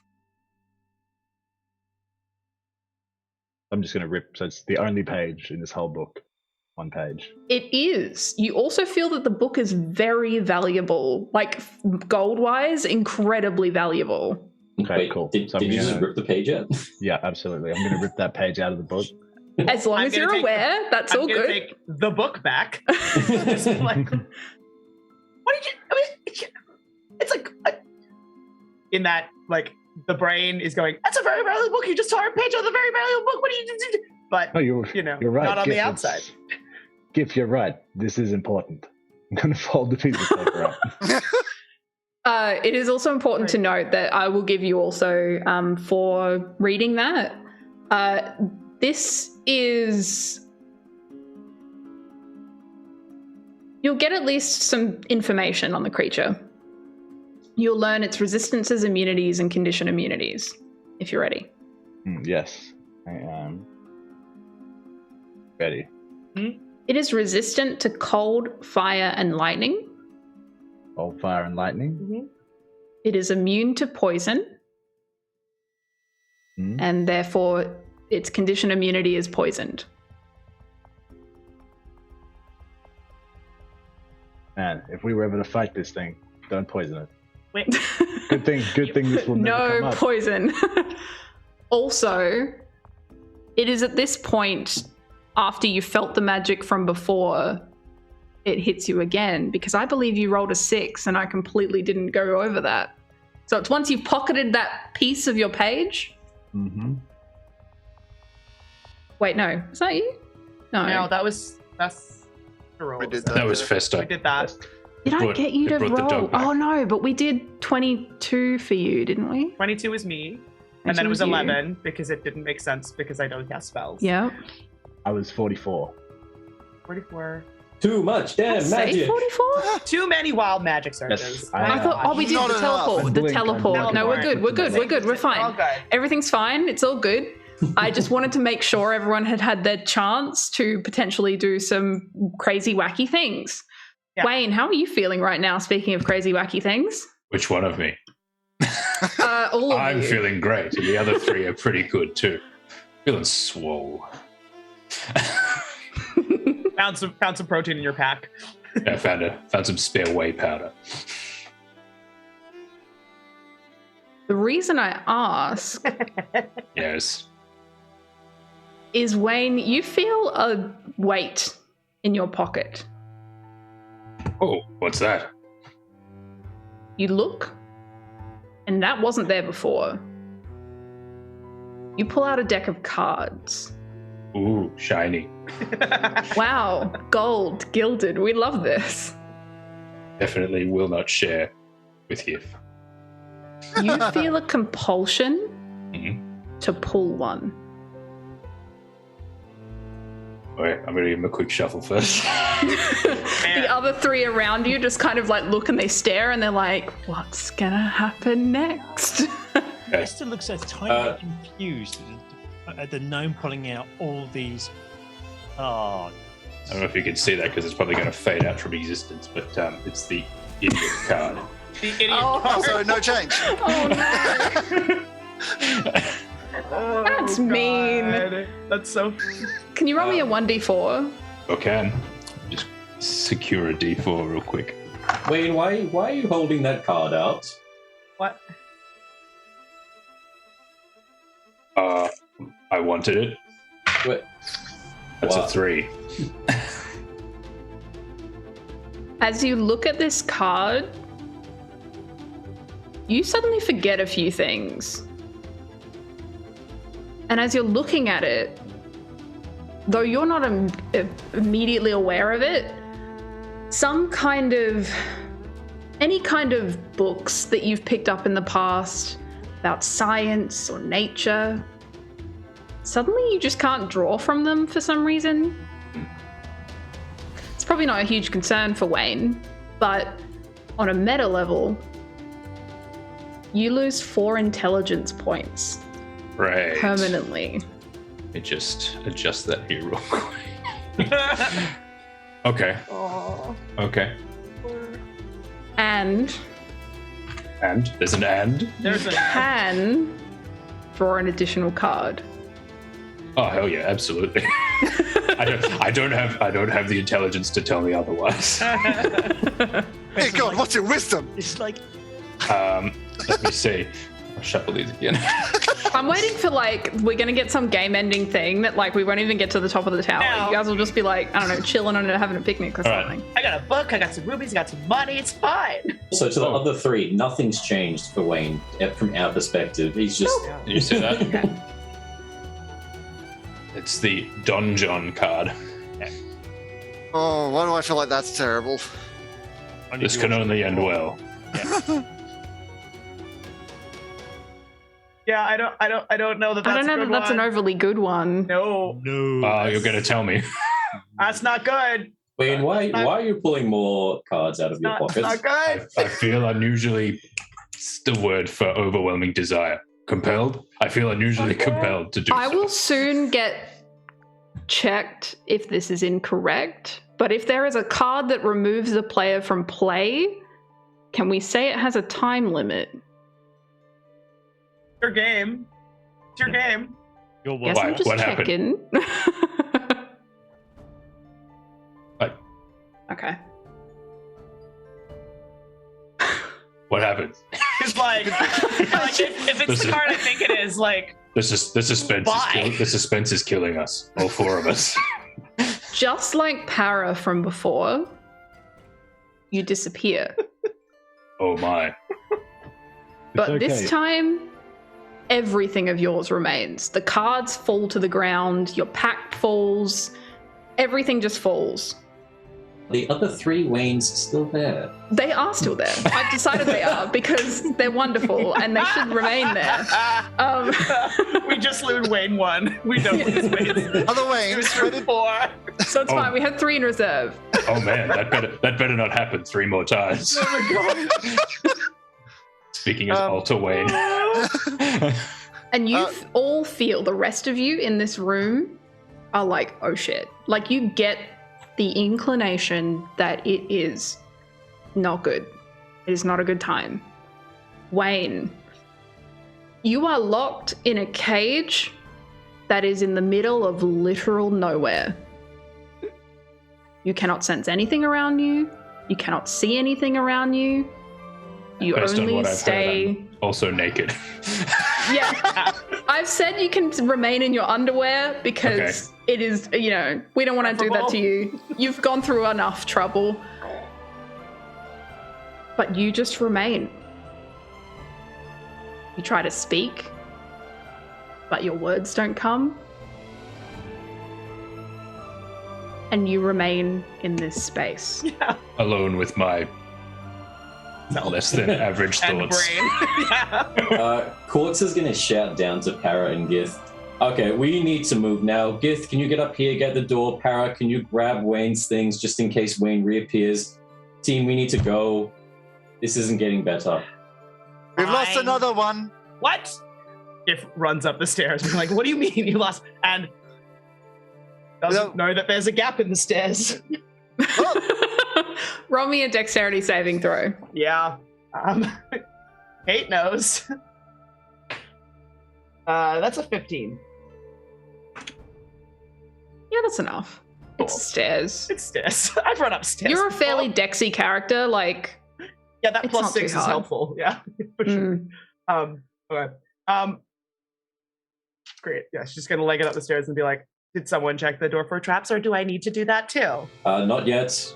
We haven't even careful. made it to the door yet. Wayne started pulling cards out of his pockets, and then there was 3 of him. Wait, why are there And- only 3 Waynes? Where did Wayne number 4? We're not 3, sure. 4, 1 go? Para, could you grab all of that Alpha stuff? Wayne. I don't know, but if you all look the same, I don't know which one's Alpha Wayne. All I know is that there were. In fact, I didn't know there were 4 Waynes. Why are there 2 extra Waynes? I think it would be better if Wayne collected Wayne's things. Wayne's, please.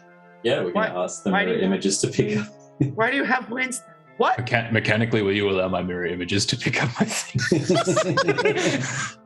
Wait, can you not do that? I asked one of the mirror Waynes. Oh, no, I can try. If is going to turn to the 3 that are not Wayne, just like, we leave you alone for 1 minute, and you do that, and storms up the rest of the stairs to try and find the door so she can check the traps. She's annoyed now because you lost and or gained a Wayne or 2. There's been a net gain of Waynes. Yeah, like this is just about we're up by 2 Waynes. One of us isn't nearly as stupid as all of us. Do the other Waynes have the other Waynes also lost intelligence, or are they just as No, smart and they therefore have smarter? also. And Sorry to Wayne on your parade. I also like the idea that every now and then you hear the screaming that Wayne can't do in his own little prison. So like every now and then they're just talking and then suddenly they'll just scream at the top of their lungs. Oh, Okay. Well, that must be the ship. Hey, oh, yeah. Maybe His he's mothership. brain is melting as well. Okay, Gith, door, please. Gif is gonna check the door for traps. So this is, if you're going up to like the main door, it is quite a ways up, but you can eventually make your way up there. But it's quite a few minutes before you make your way all the way to the top. And eventually you're faced with a very large, very obvious, this is the main boss door. It has the yellow fog denoting that it is the final room. All right. So you're looking for traps? Yeah. 100%. Roll me an investigation check, please.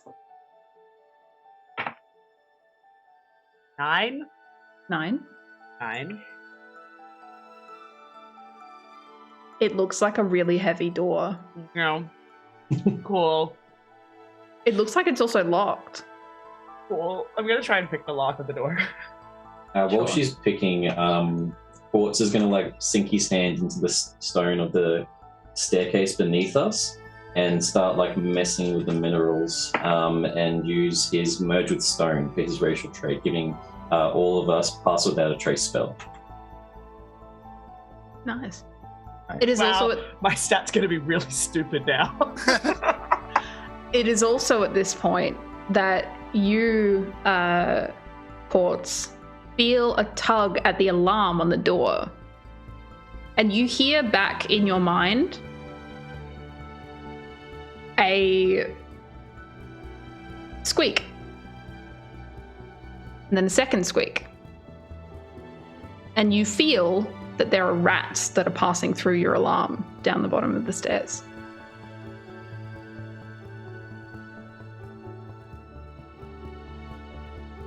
Okay, don't want to do anything with that. That's cool. That's fine. All good. Then I feel if we don't have anything more to do other than opening a door. I mean, I rolled a 15, so do I open the door? Can I look in the keyhole? I think you need to do it there and give advantage with the help action. It's just like I was like, it's like a help action or like giving me advice on how. Sorry, are you mansplaining how to open a door? Are you really mansplaining how to open a door right now? Is that what you're doing? I think there's a cool. right there. That's great. Love it. You do manage to open the door. Yeah. That is fine. Okay. And as you open the door, we see some things. All right? I'm going to describe everything to you now. And then we're going to see how that goes. You open the door. You see a circular room. Inside that room, you see a large amount of magic gathering at the other end, directly across from the door, from where you're currently standing at the door. You see the wizard balled over on the floor, clutching at something in his hands, and he's muttering something to himself. You see the north and south levers that you saw on the blueprints to the right and to the left. Now, are you looking to approach this stealthily, or... We all got Pass Without Trace. That is why I cast Pass Without a Trace. Okay, good to know. DM, Realize what my stealth modifier is right now. I'm shushing the 3 existing Waynes at this point in time Yeah. because they're like wall, climb, wall, climb. I'm like, shh, shh, shh. Is that working? I'm wool. And then scream. It does seem to be working, but then I'm occasionally all there's the scream. But it does seem to work when you say the shush part. It's just that they aren't really in control of when the scream comes out, basically. But it hasn't come out yet. I'm going While to you turn keep the door towards those of us that are still here and not just naked in another dimension. And, okay, we're down, Wayne. We've got 3 spares, though. Let's initiate the plan. Okay, Gith, you've got the manacles? Mm-hmm. Okay. We don't have Wayne any longer, or like the main Wayne to hold the main Wayne to hold this wizard still. Ina or Para or Festa, are any of you strong? I like hold up my hands and just like wave my arms. I can just hear the bones cracking. Para, please, you need to do this. No, not very. Yes, I'll step in, and I'm just Okay. quietly on the way past Ina. So you probably should get that looked at, man. That cracking. I'm dead. Even still. So, who picked up the deck as well? If the Don't the Waynes have it? If the mirror Oh, yeah. couldn't collect it, The then Waynes- Para was grabbing everything. Yep, okay. So, Para, you have the deck in your hands. yes. All right. Don't you dare. So, Would you like me to draw for you? what we're going to Do you do trust me? is I'm going to be really nice. Really, really nice. And I'm going to allow a deck pull. But I'm also going to allow something extra. You have 2 choices here. I can give you something good, and you don't have to pull from the deck. That sounds But- great. But Or- there's a but. Or But TPK. Where's the but? something bad will happen when that good thing happens. Feels like something Or- my 50 parents more told me. Waynes. A good and a bad thing happen, or you pull from the deck of many things. Yeah. Where a good or a But, bad and thing I could will happen. also give you something that is actually good. Or you can draw flat. Or you could go a random chance. So guaranteed good, but a little bit of bad, or random Guaranteed good, but chance. potentially Mm. very bad, or good and Possibly also good or bad. possibly bad. I'm definitely gonna draw from that deck. Oh, Okay, no. all right. Love your work. All right. Wayne, tell us what it is. It is. Oh. Vicky. Oh, hang on. Can't see anything. Hang The Okay, key all card. right. Key card. It opens the door. It's the wizard's key It's card. pretty open. The key card Huh. to Para's hotel. I don't think of magical weapons off the top of my head, but turns out you get the good luck of the draw this time, so congratulations, I suppose. Nice. You pulled the key card. What kind of weapon does Para use? Harry uses a mace and shield. mace and shield. Let me look. Or I'll at least explain the second part of this. As you pull from this deck, you see a different kind of energy coming from the deck than what you saw when Wayne had pulled from it. And as you pull the card, you look up to the mirror images of Wayne in front of you, and Wayne appears from behind it, the fourth one, in his underwear, not carrying any of his stuff. Where are your pants? Are you naked? Do I look like I know where my pants are? If I knew that, I'd be wearing pants. Tara, why do you have Wayne's pants? Please have your pants back. Thank you. Put my pants on. You put them on back to front. That's fine. I am going to send directly to you as well the new weapon that you have, but I need to find you in chat. Give me a moment. I quickly confer with my duplicates to get an update on what happened while I was gone. It just sounds to you guys like a bunch of grunting. What language are you speaking? Does it sound like running to all of us? Becomes the question. I also like that I was like, oh yeah, you can draw, but you'll get something bad, and then you end up with two good things. I feel cheated. I would like... The rule is never compromise. It would have been great. It's fine. But anyway, before we transition into this next stage, let's jump into our intermission, have a bit of a reprieve, get a drink, all that kind of stuff, so that we can be ready for what remains in here, shall we? Sure.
Hello and welcome back. We come back in as we are standing at the top of this wizard's tower. It's about 60 foot across.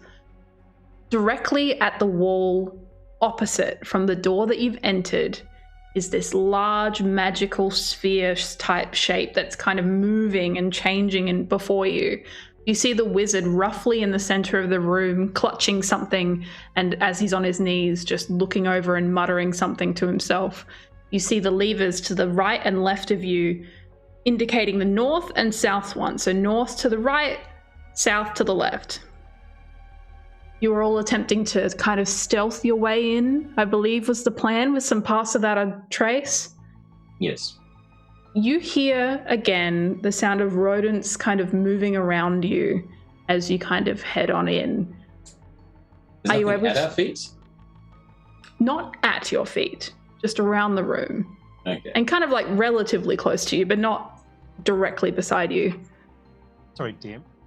And since there was only one of us that got the alert, the rest of us start seeing the rats now? Because a few... Oh, so the rats were downstairs at the first door? Yep. These ones are upstairs. It looks like there's 3 of them, roughly, and they're kind of shimmying in and out of some random furniture that's posed against the wall.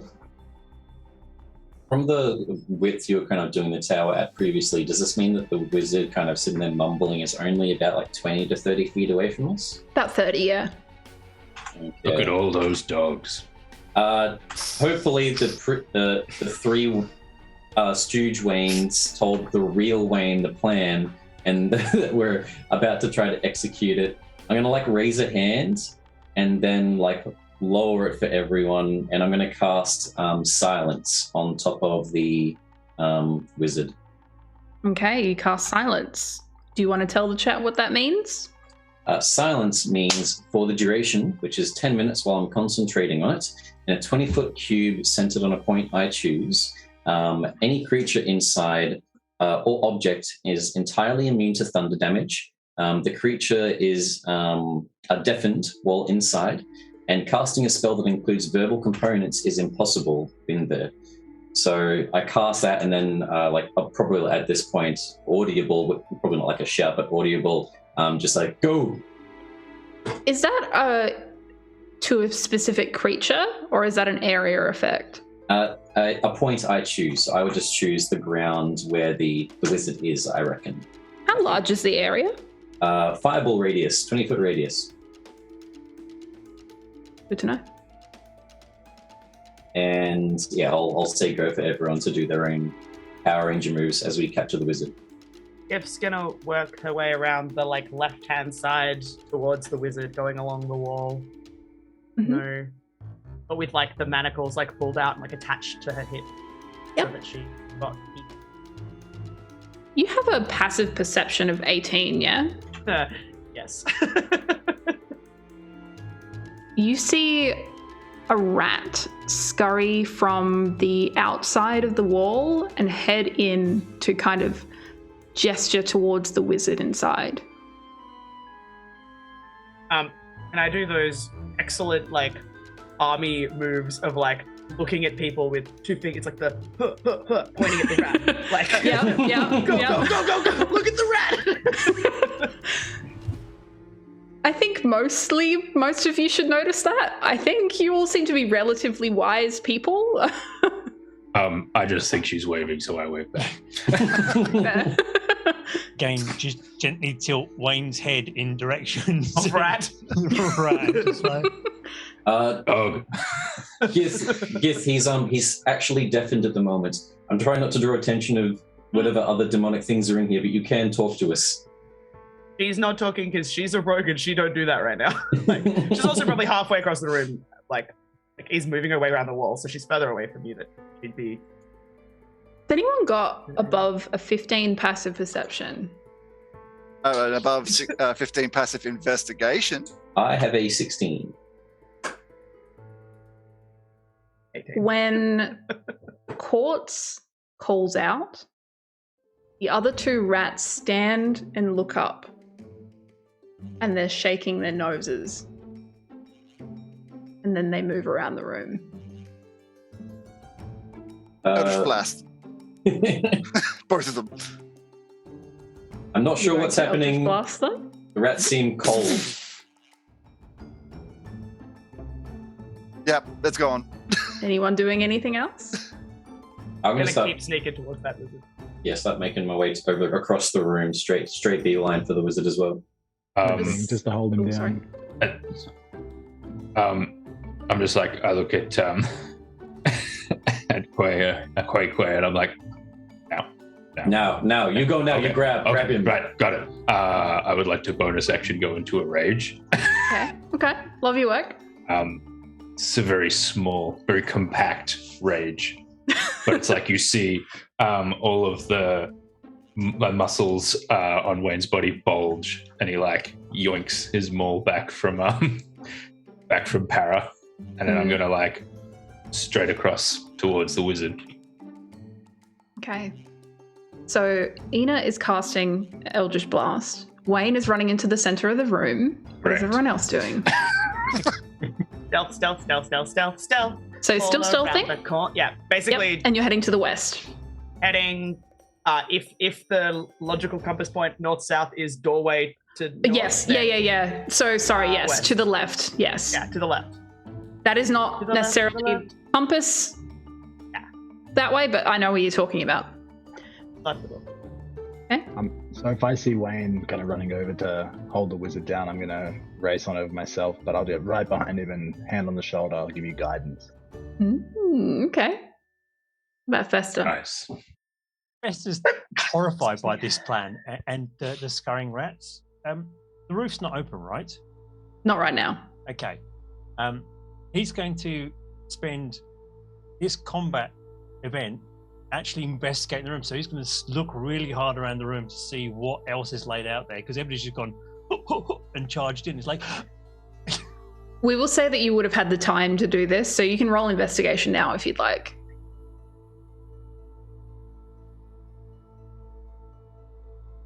$25. So you saw the lever on the right-hand side and the lever on the left, which correlates to the real-life north and south. Yep. North being the right-hand side, left being the south one, which is the one that GIF is closest to. and that's the one. The right ones from my notes was open the ceiling, and the south one's lightning. Let me double check. That sounds right. North opens the roof. That is correct. Okay. And these So what do you two wanna do? rats, I'm really fascinated where these rats have gone. They've gone into the wall. So the two rats are on the right-hand side at the moment. They're kind of mixed amongst some furniture that's pushed against the wall. And it's like really sparse furniture too. It's like a couple of desks, maybe a bookshelf that's been turned over, that kind of thing. They are just hanging out kind of on the right-hand side. One about 20 feet from you and the other on the other side of the room.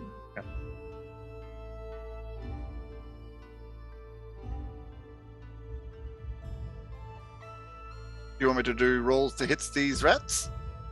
I'm just waiting to see what Festa wants to do, and then we will go for it. Fester at this point in time is going to just lean against the door frame and then just sip a drink and just watch what happens next. Okay, sure, love it. All right, everyone who has, so for you, Ina, yourself, Wayne, no, you're running into battle, so you're nearly there. And what were you on to, Quartz, now that everything's kind of picked up a little bit? I wasn't sure if you still wanted to, because I did obviously quite a little bit just then. Do I still get something? What was that again, sorry?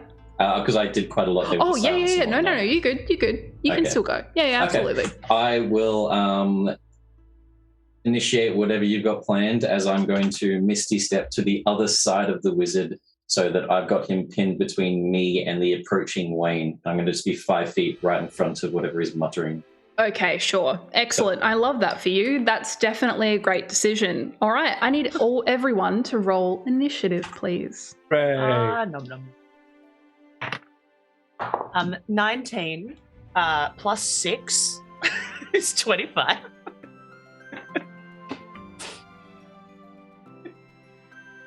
I love that. All right, perfect. Love that for you. Oh, sorry. I'll just go like 25 to 20. Obviously, GIF, you went 25. 21. Festa. 21. Festa. Roll again. Okay. 15, 20. 18. Also 18. But Did we was do that last one? The last game as well? No, it was the other. Ports, Never mind. Ina and Wayne? Is that right?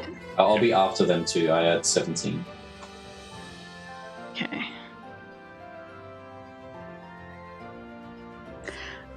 All right, and then mine goes next. 10 to 15? 11. 11? Surges in combat. Oh no. I don't know what you're talking about.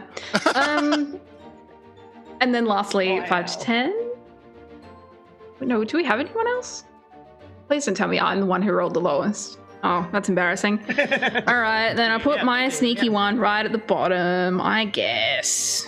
Guess that's thematic. And because it is the start of combat, for Para, Gif, and Ina, you feel the magic again fling back to your fingers. Ina, as you cast your Eldritch Blast, Gif, as you're stealthing across the wall, and Para, as you are... What were you doing again? Remind me. Being supportive, giving guidance. Oh, that's right, guidance. As you feel that guidance come from your hands, I need you all to roll me magic surges, please. 86. 86. 74. 73. 73, all right. Okay, first up, 86. Who rolled 86 again? Ina. Ina. Just like the 4 Waynes from before, there are now 4 Inas. You have Do they cast... all get different initiative rolls, or do they all go with... Nah, we'll go all together. We'll make this as the least complicated that we can. You have just cast Mirror Image on yourself. So feel free to familiarize yourself with the spell and the abilities that it grants you so that you can get prepared for that in combat. Now, 74 and 73 are actually the same one. Roll me a d6, both of you. 4. 1. 1. Okay, that's interesting. You see from both of your hands this green magic that expels from your fingers.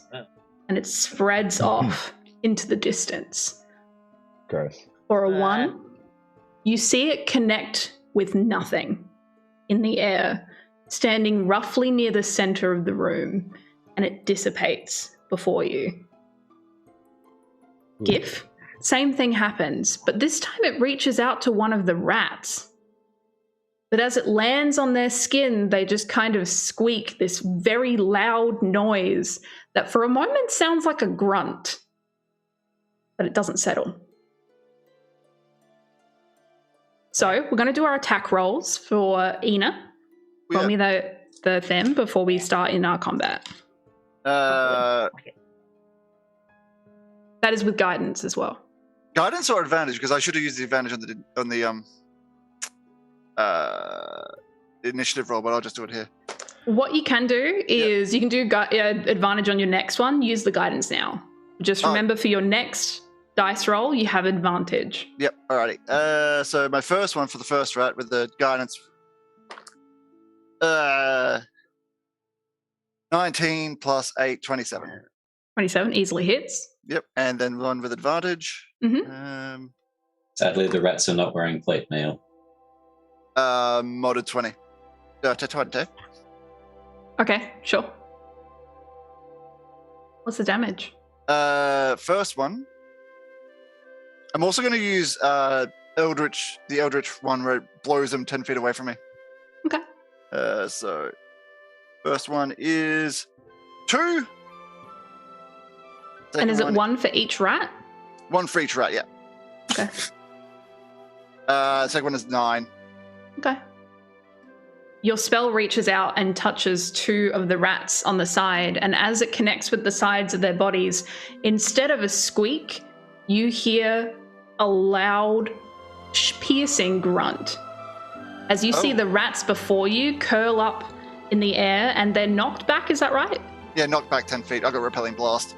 Knocked back 10 feet from you, and their bodies change into the form of these small lizard-like creatures, not that much bigger than rats, still considered tiny, but you see 2 imps in the space where the rats were before, and they're snarling at you from their direction.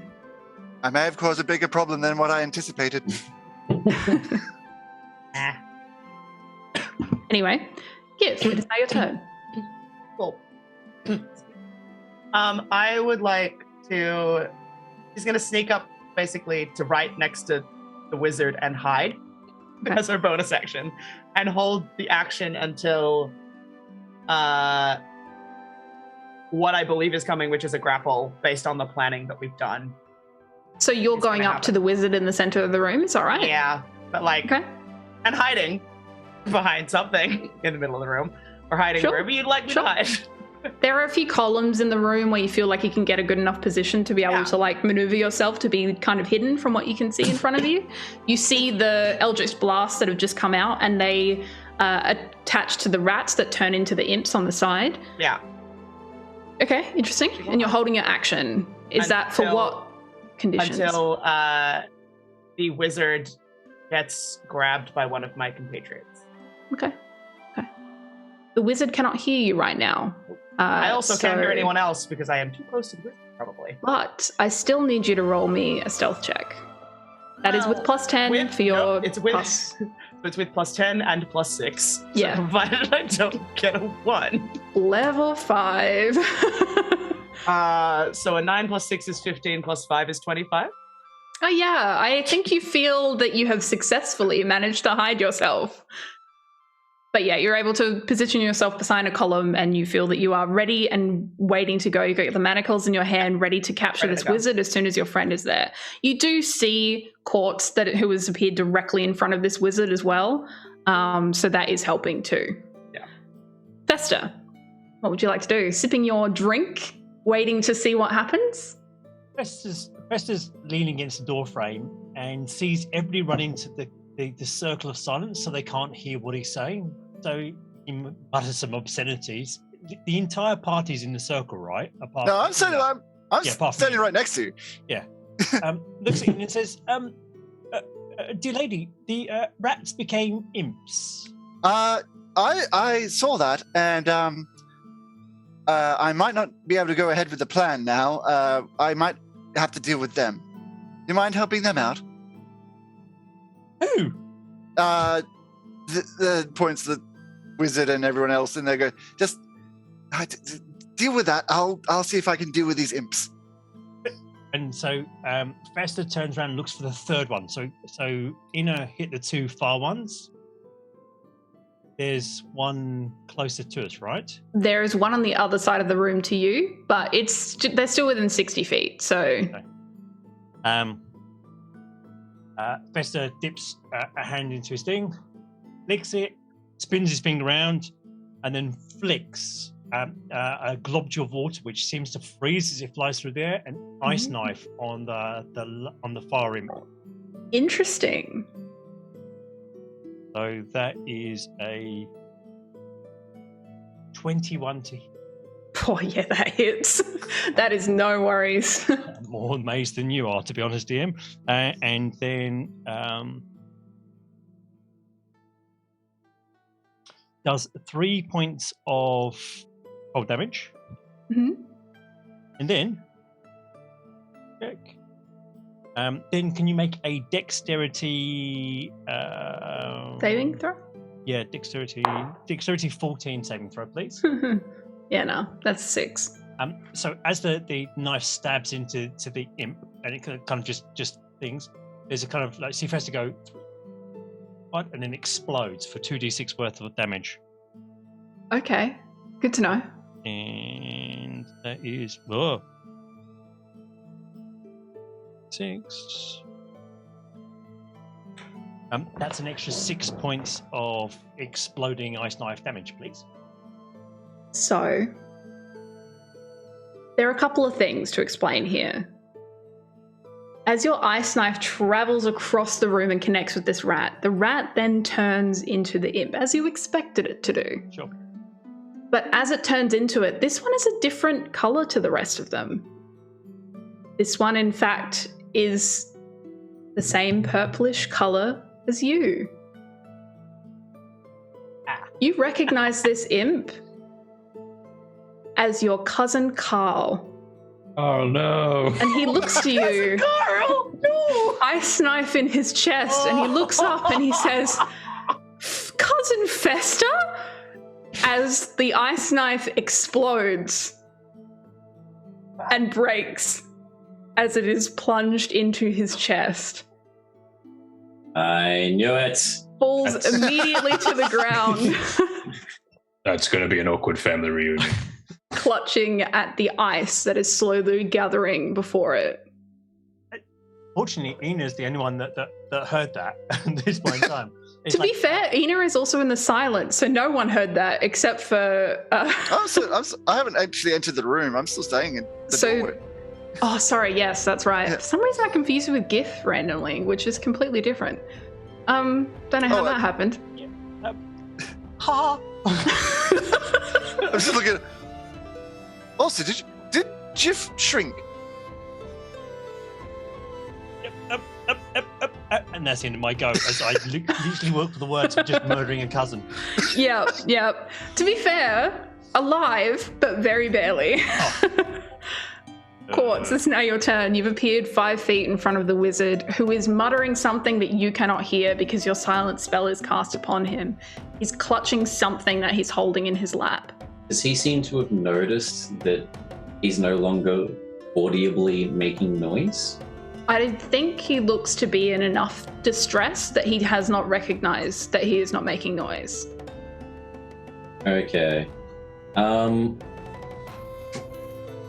going to pull out both of my Makwa my long swords, hold it towards him, and I would like to...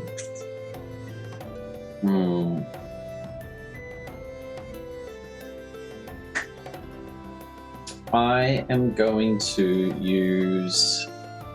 Knowing that there was the Belgura and we've seen... obviously, I'm guessing with past perception, I've seen the imp stuff in like appearing around us. I'm going to use Detect Portal as part of my Horizon Walker Ranger. I'm trying to figure out if there's some sort of gateway, basically, where more imps are possibly going to come from. Maybe this Belgura that Gith was talking about. And that's going to be my action for turn as I try to just take a second during this tranquility and silence inside the spell to just feel around me. Okay. So I'll use that, and basically I can detect the distance and direction of the closest planar portal within 1 mile. You don't need a mile. It's 20 feet behind you.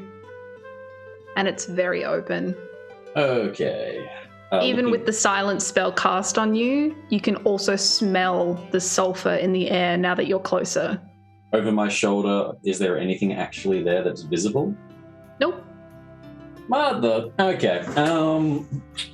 That's my action. Also, DM, just so you know, because I'm concentrating on silence, we no longer actually have password data trace. I can't concentrate on it as well. That was fine. It won't have affected Gift's roll anyway. Yeah. That it would have been would. 15 is what it would Yeah, it's still very good for a level 5, and it's also in silence, so that also inherently kind of gives an advantage in its own way. But that will be my turn. I'm going to wait there, and if he does try to cast any spells, I'm just going to sit there with my reaction, waiting for my Mage Slayer to stab him in case he does try to hurt any of my compatriots, my friends that I'm in love with. So it seems to you, I'll give you this a little bit extra because you were using your turn to kind of look around. You see him fiddling with a cube in his lap that appears to have certain rooms on each of the sides. One of them is lit up in a bright purple fashion, and it appears that he's kind of pressing it desperately, trying to do something, but you're not sure what. He's obviously in a state of distress, but it looks like he's trying to fix something. That's the kind of vibe that you're getting. Not that he's trying to save himself or anything like that. It looks like he's trying to fix something. Okay. I don't have an action, so I'll just leave it, but I'll clock Keep that that. and Keep keep that that. in mind. Pocket it for later. Yeah. Ina. Yes. I see these two imps. Now, if I walk out and hug the wall and go towards these imps, am I going to go into the silence? It's only Oh, no, 20 it's feet, dropped. so you have plenty of room. No, Okay, the silence is still up. Oh, yeah, that's right. Sorry, I was thinking the other way around. You can do it in a way that you can absolutely make that. Yeah. Alrighty, I'll walk towards them, and as each step I get closer, you can just hear this loud cracking coming from my back. And as I get within about 10 feet of these imps, the backs of my rib cage kind of like splits open, and these dark wings Hell yeah. like flap out of it, and I go, I don't know where you're from, but death may be permanent for you.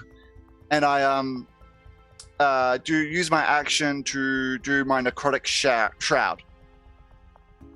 Sick. And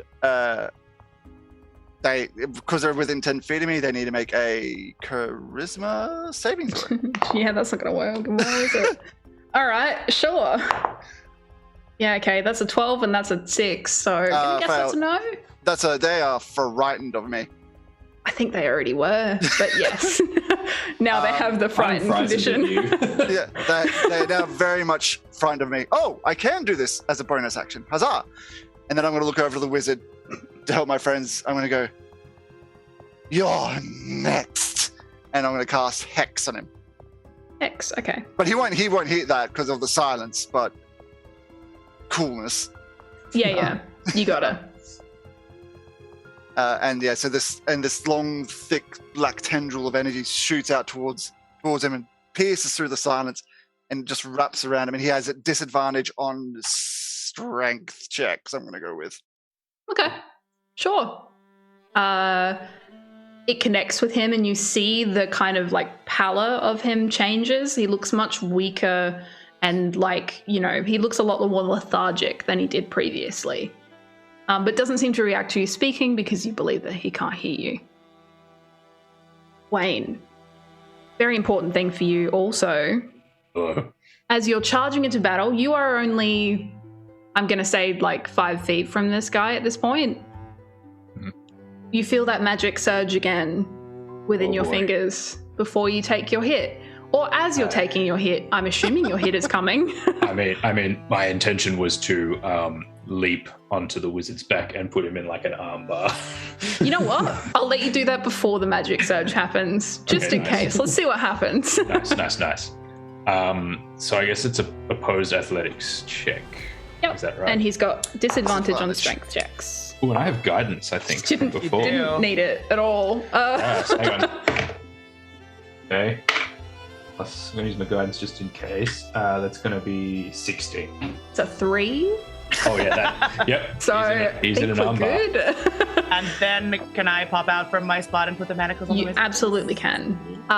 Because of the amazing flavor text, are there 4 Waynes like piling on the wizard? Or flavor, absolutely, because they technically would have disappeared by now. There's 4 Enas as well, just like the tombstone. Scary as fuck.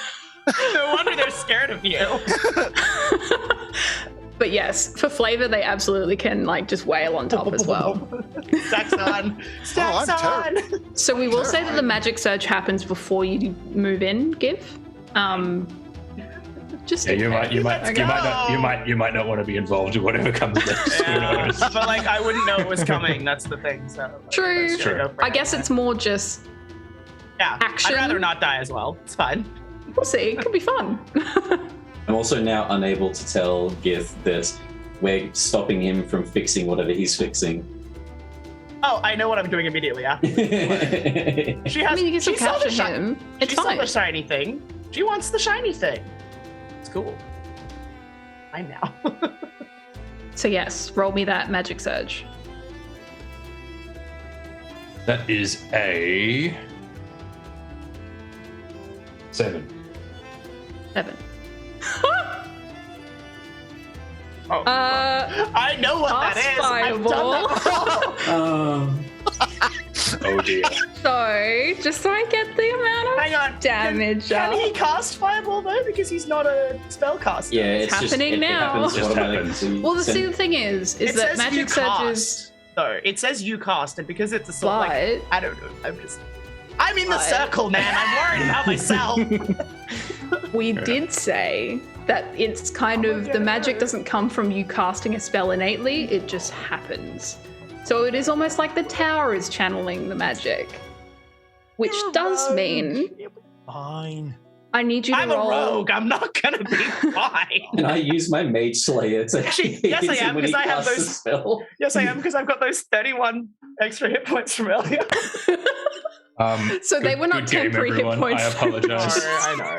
I apologize. Okay, profusely. let's go through the so I need would What do I like do? everyone within stab 20-foot radius to make a dexterity saving throw firstly. Then for you, Wayne, I need you to roll 8d6. 8d6. Okay, let me just grab 8d6. Just, I did not have them What is ready. Wayne's spellcasting modifier? I don't know. And We're going you- with it. 17. I got a 19. Oh, sorry, 18. Am I within that area of effect? Because I think Excuse me while I do some math. I think you're good because Okay. it's 20 20 feet. So if you're yeah. not in the silence, you're not impacted by yeah, this. excellent. So, Rude. Para, how are you going next to our gnome? Lucky our cleric is right there in the middle of the combat. It's okay. All right, I can. That is 22. 22? Okay. Mhm. Okay. That is also a very good point. Spell casting modifier would be, let's go with the save is 12. Cool. That seems that seems low That enough seems to be fair. reasonable. Yeah. Seems reasonable for Especially like a having level 5 7. party, you know? Especially because it's an intelligent. It's usually intelligence based. Yeah. To cast it, and you got a neg 4. So how do we go with everything? 17. 18. 18? Also, if he's 13. cast it, does it mean he's cast it on himself as well? Yep, So he needs correct. to do the saving structure. Correct. Sorry. Wayne, you'll have alert though from danger alert. Yeah, if I can see it happening, I get advantage on it. Yes, you would see it happening. Absolutely. Well, I rolled a 3 and a 4, so let's see what I add to that just in case. Oh, hang on. But I have a +2 to Dex, so that becomes. Does this count as a? Does this count as a when an attacker that I can see hits me with an attack? Because arguably I can see this. Yeah, but the only problem is that it's not an attack necessarily. Like, It's So Also, I'm in a rage. I get so I'm that, but resistant you to the did also damage. save, so you are already taking half damage, and then we're taking away the fun of Fireball.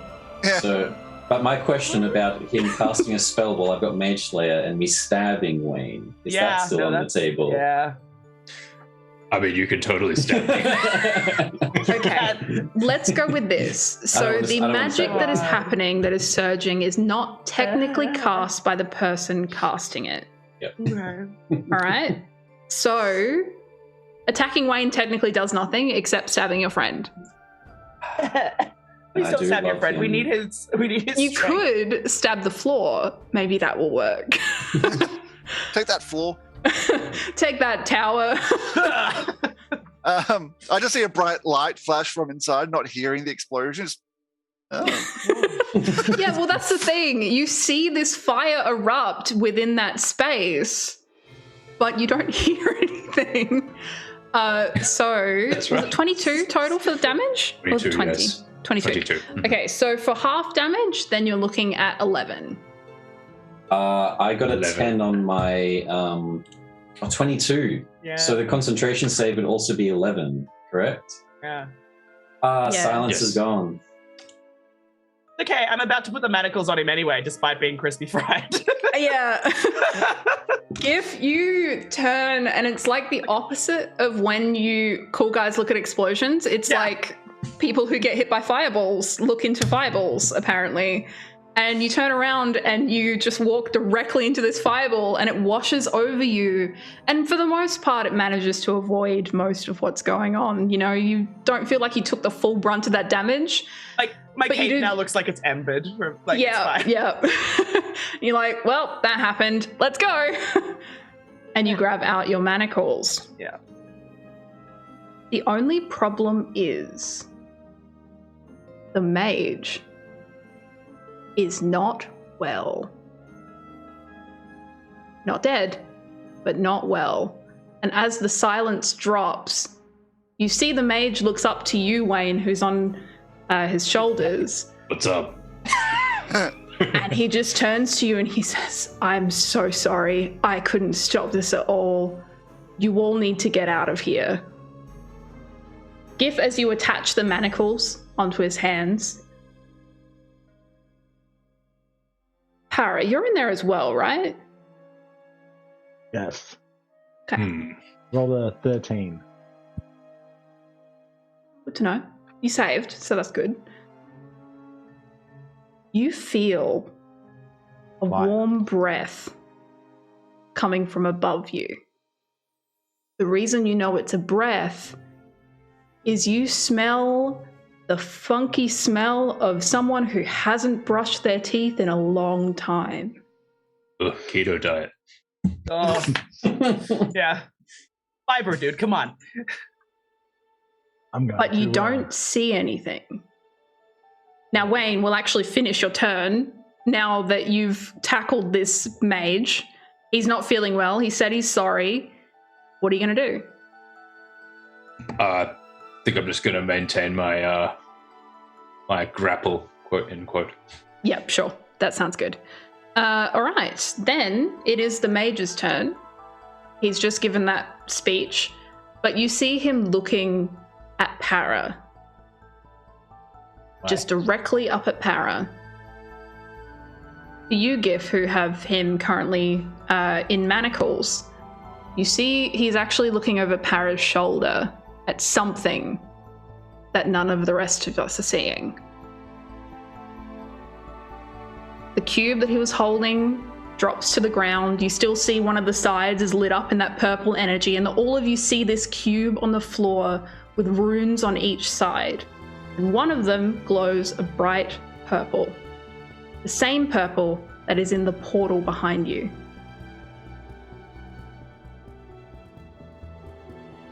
Next up is Para's turn. You're feeling quite uncomfy. So I'm going to look as I look around, because I can't hear anything, right? Still within the silence. Silence is done. Silence was dropped with the fireball. Okay, thank goodness. So I'm going to, everybody hears me go, let out a really long groan. Oh, I don't know what part of the plan that was. And as I look around. Step 2, hug the wall. So my 3 companions, I've got Gif, Wayne, and Christian, who are all just kind of around me looking extra crispy. Yeah. All right, so I'm going to channel divinity as my action, and so each one of you will take back 10 points of health. I can do that once. Nice. I tell you, I have one of those in me, so don't do that again. Stop patting out all the flames. No promises. And if I can do one more thing on my turn, I'm going to pick up that cube the wizard dropped. Absolutely. That wouldn't be a problem at all. Just try and figure out what it is. You feel yourself move away from the breath that you're feeling from behind you. And you move towards... Now, so this is like you would be moving 10 feet away from where you currently are. Yeah. You feel the breath behind you. Still looking to move? Am I moving towards the breath? Away from it. I'm going to move away from the breath. Oh. So you feel instead a sharp, solid force connect with your side when you attempt to move. It's probably not going to hit though. 13 to hit. No, 13 does not hit. The rest of you, all of you, except for Para, who currently has their back turned, see that a creature, tall and monstrous, appears from behind Para with big, sharp teeth and this interesting, intricate fur through the sides, and it has tried to punch Para in the side. It has connected with the side of his armor, but he's basically just shoved it off. But this creature looks angry, and it breathes again down at you and does a roar. Now that you're able to see this large creature in the space behind, but you are able to move. You're able to go pick up that cube if that's still what you're looking to do. Yes, definitely. Even more urgently now, I want to get to that cube. That's a big dog. Also, to get a perspective on where you are in the room, you are currently now standing in the exact center of this room from where you've picked up that cube. Just to put that out there. I'm going to prepare to move when the time comes. So you've only moved 10 feet, so you can move a little further if you want to. Okay, yeah, I'm Depends going to hug the wall. Okay, you can head towards a wall. Just going to head off in the best direction that's away from this thing. Away from this thing, but if possible, I'm going to head towards where Fester is chilling and sipping his drink. Easy. So that's kind of like basically your kind of going diagonally back. Easy to do. You had is it 30 feet of movement that you have? Yeah, 30 feet. Yeah, easy. You get 20 feet across. So basically you're at where the range of the silence was. You're just outside of where that was previously. So you're basically right beside them. Right. And you're able to just kind of look in awe at this creature that has just appeared in front of you. And that's what you're looking to do? That's all I'm looking to do. The creature without anything else to do will take its turn then. The Balgora will look to each of the people in front of it.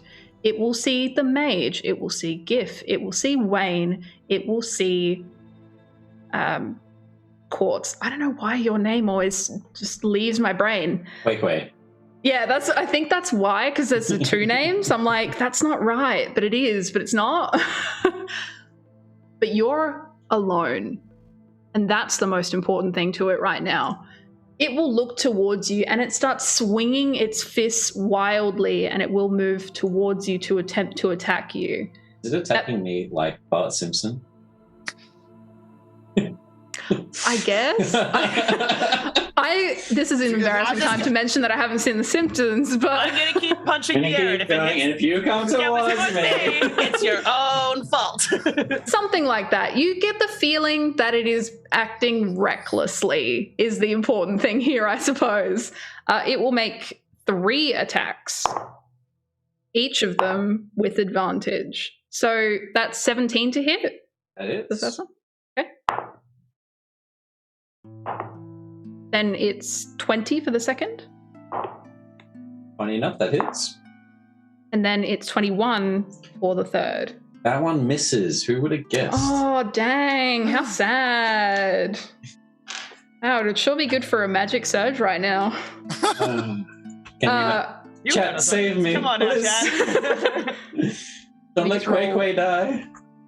All of my dice at once to make this much easier.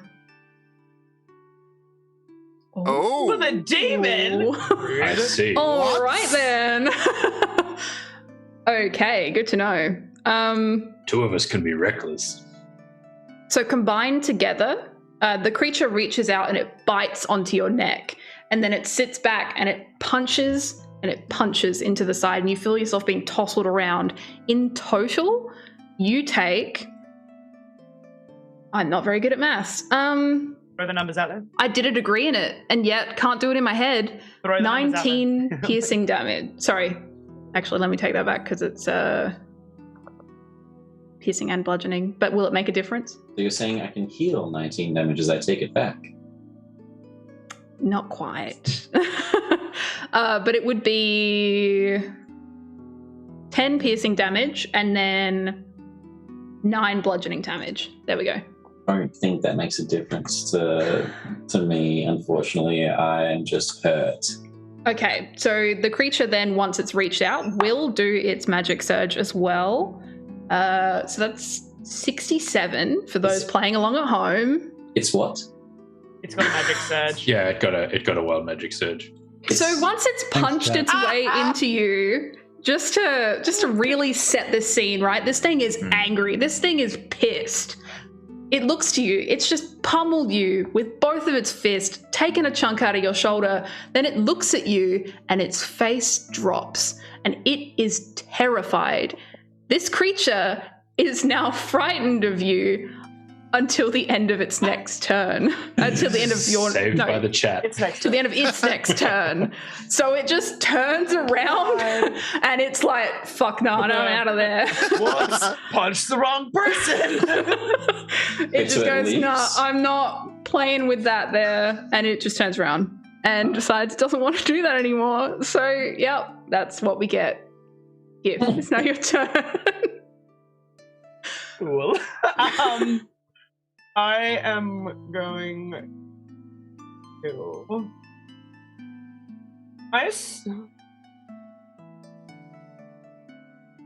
Sorry. I was paying attention to order, I promise. Can I reach it? Like, how high? I've shrunk from where my normal height is, so I'm like, I don't know how high and far away this thing is from me. How far away is this thing from me right now? What are the mind, y'all? It's, it moved 10 feet up and then it ran back. It's basically nearly at the wall now. Okay. So it's near that southern switch that you were at before. So within 30 feet of you. 30 feet. Okay. In which case, I will... I will pull a dagger off my waist. I assume that it's running away, so it is vaguely distracted by me and probably not paying attention to me right now. It looks very frantic in the way that it's running away. There's a reason I'm asking this question, DM, and there's a reason you could probably think about. Oh, yes, absolutely, absolutely. Yep. Cool. Absolutely. I'm gonna whip it in the face with a dagger if I can hit it with it. Preferably chucking some sneak attack damage on top of that. Well, it's still within 5 feet of me, isn't it? No, it ran off. It ran off. Did it used the rest of its movement to run away. Did it get an opportunity of attack? Yeah, you know what? You would, yeah. Yeah, absolutely. I was like, oh, it's not in the range of anyone, but it is. It's in the range of you. So yes, you would have. So let's retroactively do that one. Yeah.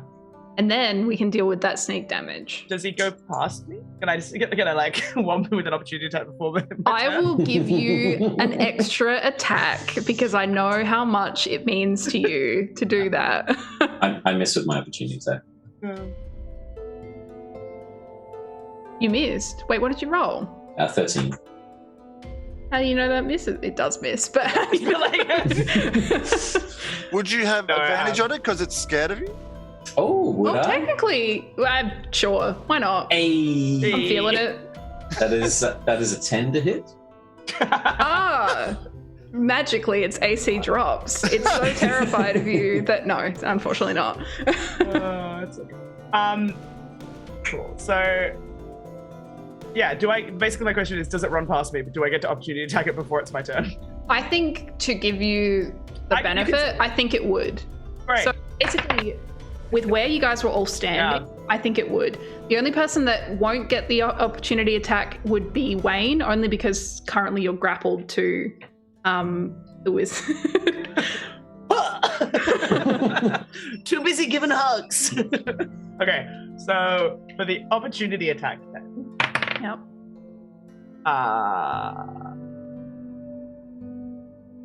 My brain, you can this. Numbers are hard. It'd be good if I'd actually press that button. Here we go. Come on, D&D Beyond. Don't do this. So it's 11 plus is 17 hit? Yeah, 17 does hit. Great. It's a big creature. It's not too hard to hit. Cool. So, I mean, I'm holding a dagger, so it's not exactly like it's a lot of damage, but let's get the little D4 out. I still think it's rude that a dagger is only a D4. I hit you. It's a 4 though, plus 3, so it gets 7 on its way past. So yeah, that's actually a really good point too. You should have sneak attack on both of those hits. Well, let's pick up the 3d6 then. So 7 plus. I rolled 3 6s. What is happening? So I rolled all crits on all of those, like essentially all crits on all of those damage dice. So that's 22, 25 points of damage just on the opportunity attack on the web. Okay, sure. Good to know. Anyone else got some opportunity attacks before it's my turn? We're good. You can go. The 25 just on that, and then I'm gonna yeet a dagger at it, that same dagger at its head, like, hair whip. Yeah. 20 to hit. Yeah, that hits. This is just stupid. And then we go. Not quite as good, but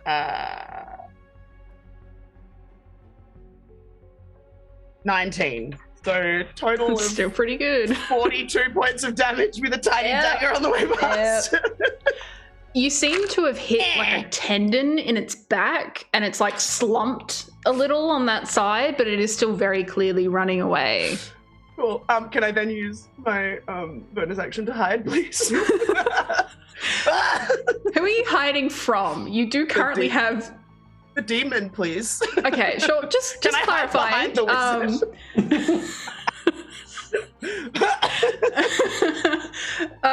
Sure. Roll me a stealth check then, I guess. 17.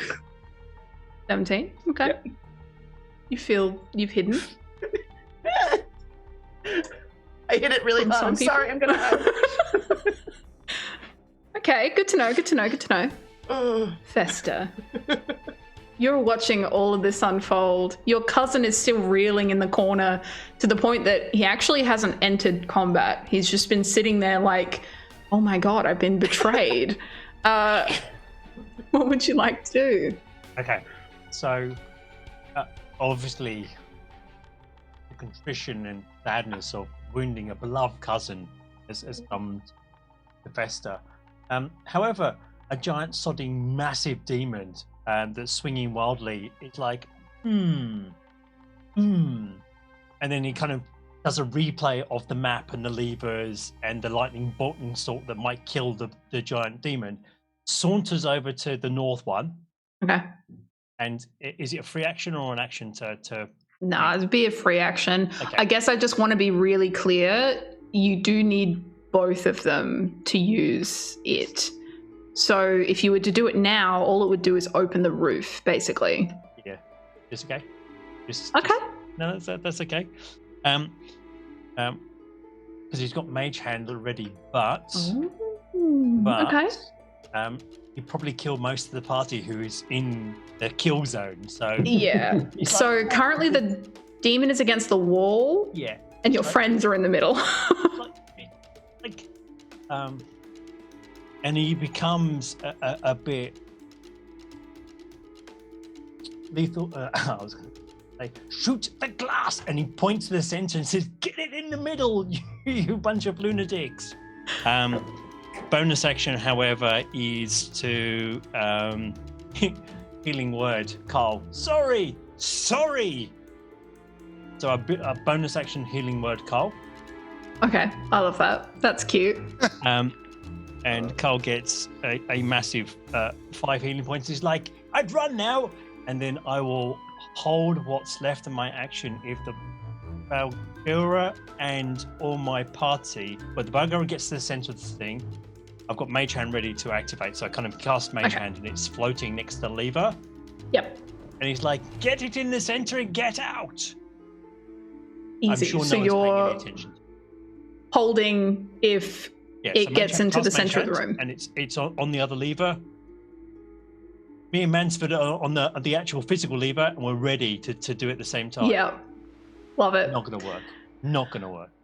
You know what? It could. That's the important thing, because there's plenty of magic still moving around the place. We never know what's going to happen. Next up, we have... Now, I did this order the wrong way last time. So, Wayne, you're up next. But you have something to do first. Okay. Can you please roll me a magic surge? I sure can.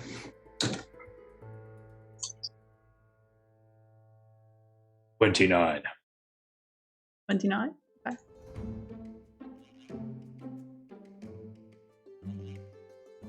You feel within you the ability to be able to go anywhere in this room that you want. Where do you want to go? I would like to go onto the demon. Okay. Like just above it, so you can like fall on it, or Like onto its back. yeah, easy. Absolutely. You can do that. And as you think that, you're like, damn, I'd really love to be over there. You blink and you're there.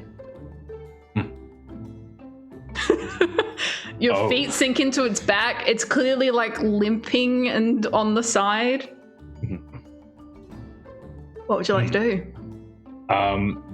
Okay, so I heard what Fester said, correct? Mm-hmm. There's no sounds or anything like that I think that was dispelled, right? Yeah, that's correct. Cool. So I think that Wayne hears what he says and he interprets it as like, hug the wall, up the stairs, hug the wall, up the stairs. And I would like to try and physically manipulate this thing into the center of the room. Roll me an animal handling check. Okay. As you're like Animal ratatouilleing the Balgora into the center of the room. All right, animal handling. Dice don't fail me now. What do I have to animal handling? +4. I rolled a 17. That's 21. Oh, dang. So with your grasp on the fur that is on its back, you're able to pull it in two specific places and you feel it move underneath you. It's very unstable and not that great to ride on, but you manage to turn it around and it is shaking. You feel the fear within it as it looks to Quartz in the center of the room. Rage, but you're moving angry, it against its will. Strange, angry dog. So yeah, it just kind of bounds over and it is looking at the ground. It's like as low to the ground as it possibly can. It's not looking at you and it's just moving because it has no choice. But right as you're about to do that, you feel the magic again surge within you, right as your turn is about to end. Bull. That is a 40. 40. Roll 2d10 for me. Okay. Roll the same dice again. That is 2. Ouch. You regain 2 hit points. Nice. Solid. I was gonna be like, that's so anticlimactic, like, but 2. It's good. Yes! Yeah. Oh yeah, alright. So you've made it basically back to where the creature was from before. So it is standing in the center, but you are also on its back. So that's an important note. Alright. Fine. This is fine. All according to plan. Hug the wall. The room's on fire. Everything's fine. This is fine. Ina, it is now your turn. Seeing Wayne in the back of that thing threw my plans right out the window. Do those imps fly away? They're currently cowering at the moment. Excellent. They're like as far back as they possibly can go. Like they actually can't physically travel any further.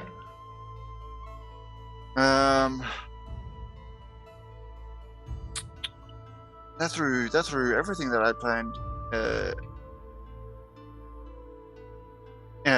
away. All right.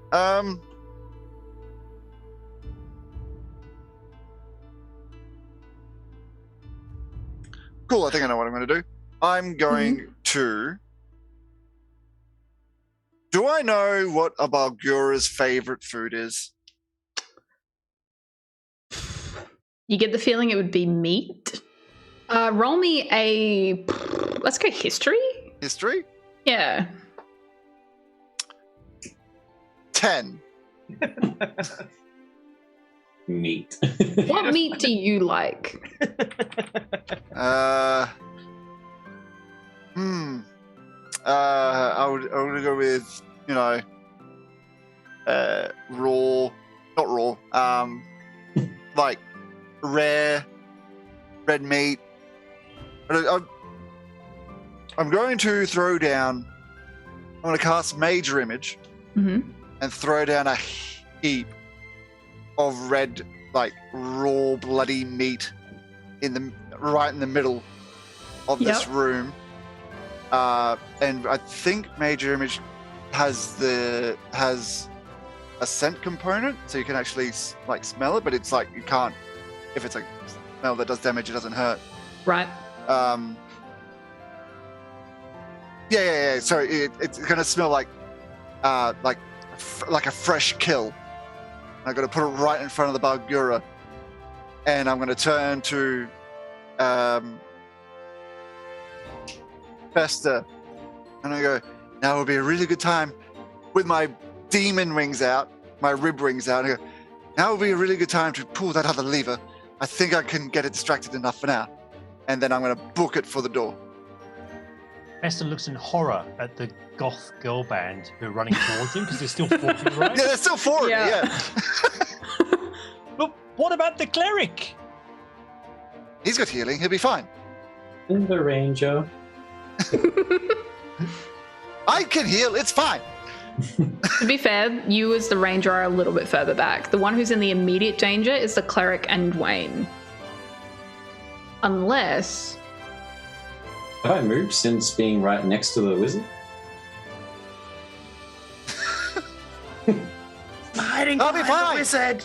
So, basically what I'm trying to get at here is that none of the other party members are actually in immediate danger, but it is lightning. If you are close enough to the thing that gets struck, you will also get struck.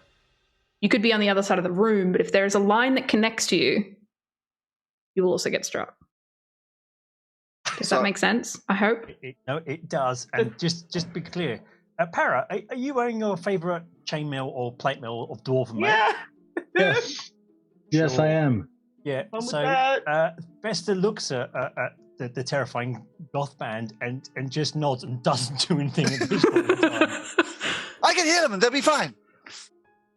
And yeah, I'm going to book it so I'm in the doorway. But I'm not, like, because I would have had to move, 20 feet to get there? Yeah, roundabout. Yeah, I'll maybe go I'll be in the doorway. Okay, yeah, that sounds good. You can make that, no problem. Easy. Then it is Quartz's turn. Look at. Quartz clocks, kind of trying to see everything going on. Festa's plan. Was worried about the imps, but then sees that one of them's a cousin of someone and related. Maybe the imps aren't a problem anymore. Sees Ina running down, Wayne on top of the body. He's going to point towards Para and Gith. Gith, grab the wizard, get out, try to find that ring that we need. Para, come and help me close this portal. And I'm going to run past the Balgura and past Wayne.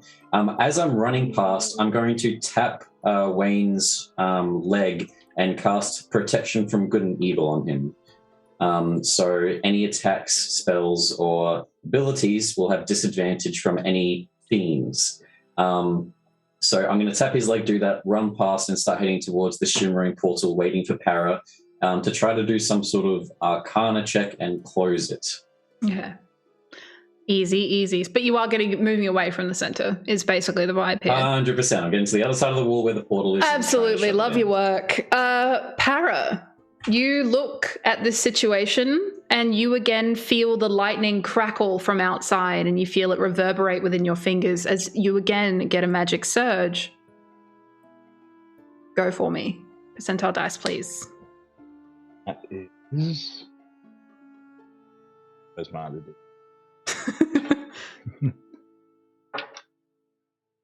26. 26. Okay. You feel your forehead feels different. And as you look and kind of go, what? And you poke yourself in the eye, but on your forehead. So for the next minute, an eye appears on your forehead. During that time, you have advantage on wisdom checks, perception checks, that rely on sight. All right. So that's pretty fun. But what would you like to do for your turn? So I'm going to do two things. So my brand new middle eye is going to look down at the cube in my hand. Yep. And I'm going to roll an Arcana check paying particular attention to that glowing purple rune on the side of it. Okay. It matches the color of that portal. I'm kind of hoping it's just like a press here to end portal. Sure. Roll me that Arcana check. We'll see. Oops. Sorry, lost that one. That is a 17. 17. 17 is enough to know that it requires a little bit of magical energy, but if you press it, it will close. All right. If that's the case, I'm going to... So, and in the middle of the room, there's a big, stompy, angry monster. Correct. How far away exactly am I from Dead Stompy? Like 10 feet away at this point. It is standing currently in the actual center of the room. You could move away without any troubles if you needed to. Yeah, so while I'm going to hit that button and move away. Okay. Do I have enough left on this turn to cast a spell? Or? Yeah, sure. You're pressing a button. Doesn't take very long. once I'm far enough away, I'm going to turn back around. Are any of my companions within 30 feet of the monster? Yes, Wayne is currently on its back. Also Gif as well, who is currently cowering behind the... Who's also within. Oh, he's in the exact center. I think we're all 30 feet away from him. Yeah. Actually, yeah, that's a good point too. So... Yes. Do it! Which of my companions looks the most damaged? Good question. 24. You know who you are, whoever's there. Oh, all right. Everyone's fine. I'm good Not about for now. Yeah. So far, not many people have been hit that haven't had their health points back. Yeah. Okay, I am half health. I took 3 punches. Yeah. Yeah. If that is the case, then I'm going to go right ahead and cast Healing Word. Much appreciated. And so you should take... 4.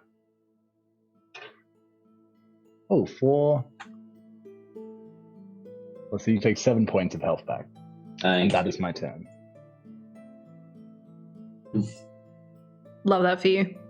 And then, yeah, you've moved away to head... Were you heading off towards the portal direction, or were you heading off towards the door? Heading up towards the portal so I can kind of put 2 and 2 together and hit that button. Makes sense. You've pressed the button and you feel that something is happening, but it won't actually happen until your next turn. Something is like swirling and it's clearly done something. And from what you can see, especially with that Arcana roll as well, it does seem to be dissipating. It's just taking some time. So next up is the monster's turn. It will roll a magic surge as Wayne is on its back and it's just throwing itself around, trying to do what it can do. Bring it on, come on. It's going to roll a 60. Okay. I'm so glad it regains the lowest level expended spell slot. Wow, that's so good. I'm so... But that does mean that it can potentially do something cool later. I don't know. It depends if it gets fried the next turn that we do things. But it is still frightened until the end of its turn of quartz.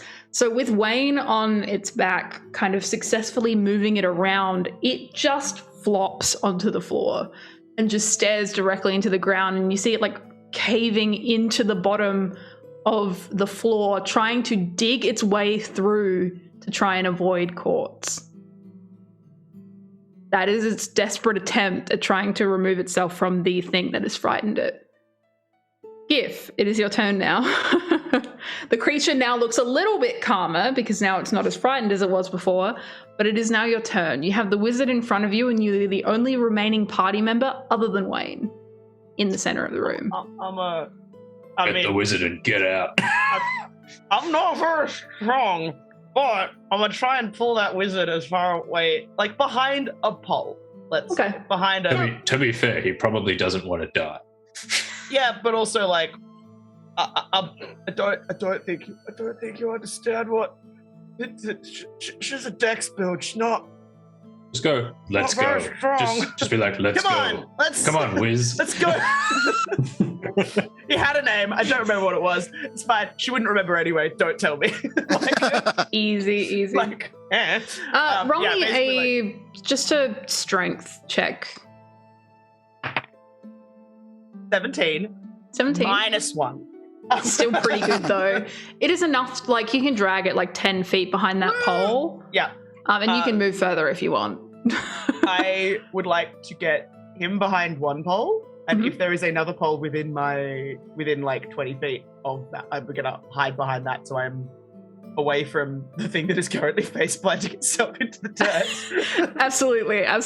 You can absolutely do that. And you manage to find yourself behind a pole, and you feel that you are further enough away that when this thing does go off, you're not going to be in the direct brunt of this. Now, technically it's Fester's turn next, but Wayne, what would you be looking to do on your turn? So this thing is now just base planted into the ground or the floor. And it's in the center of the room. I got it Correct.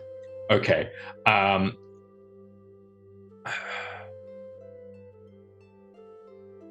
I think I'm going to, my last semblance of intelligence is going to just like faint echoes in my brain, if you can call it that. It's just like, hug the wall.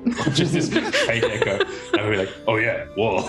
And then I'm going to try and yeet myself for the wall. So as you push up from the creature, you feel another surge in your fingers. Great. Roll me a percentile dice, please. 31. Okay, well, you definitely move away from the creature. Oh, nice. Wayne disappears again. With clothing or without?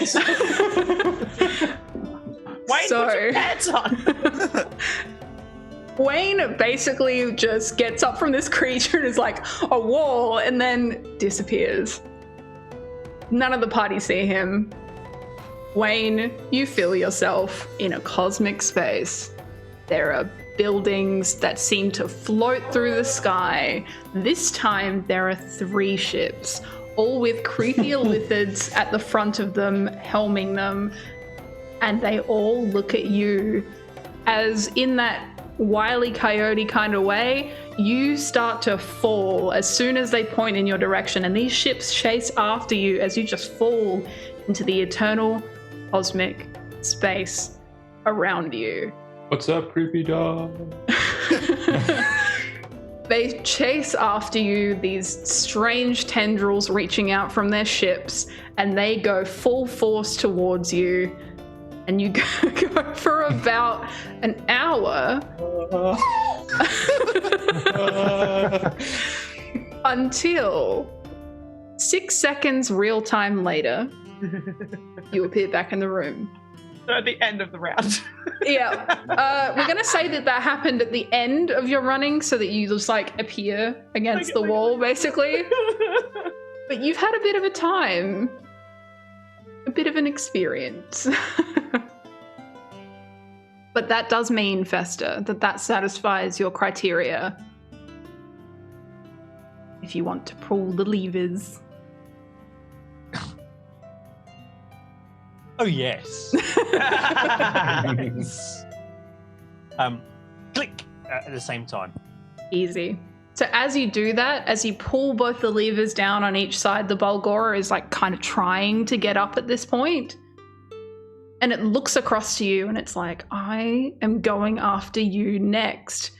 When you see the flash first and it strikes directly down into the center of this room, the creature, you see it sparks directly through it. And there is a smell that is awful of singed fur. Also kind of cooks the raw meat, even though it's a major image. It's just like, just for flavor text, quite literally. It's no longer raw. You guys gotta eat that. And the creature, with its arm still pointed out, ready to attack, just drops to the ground. Dead. Hey. Hooray. Done it. I mean, the rest are 3 closets and a portal. Yeah. Yeah. Well, yeah. So by the end of, sorry. No. So the problem is the timing of that is the lightning crackles, and Fester's face drops as he thinks he's just electrified and evaporated Wayne, because he just disappears when the lightning strikes. Oh, right, yeah. Like, at the moment, no one knows where Wayne is. it's like, Carl, then Wayne. And then slowly just starts walking backwards out the door, just slowly backing away. I'd like to envision that when Wayne does reappear, he's like arms against the wall, like hug the wall, hug the wall. Yeah. It's by the time you get to about the doorway when you look over and you're like, oh, there he is. All right. Didn't kill my friend. Is anyone running near portals by me by any chance? They were going to. I saw Para running off to do something. Yeah, so they have currently pressed a button on the cube, and just shortly after that button is pressed, so the 6 seconds that it takes after that, the portal disappears. As though it was never there. No trace of it left behind, except for a small bit of like ash that kind of crumples on the floor around it. In that case, DM, Preston will change his step of direction and immediately move towards Carl. Fair. Doesn't take you very long to get over there. Carl is still looking at you, like eyes wide, like... Oh, in the jacket, Carl. In the jacket. Quick, before they kill you. Quick. He'll very quickly just like jump in and just like hide in like the back so that he's not very visible, but you can feel him shaking, like he's very afraid. This ain't over.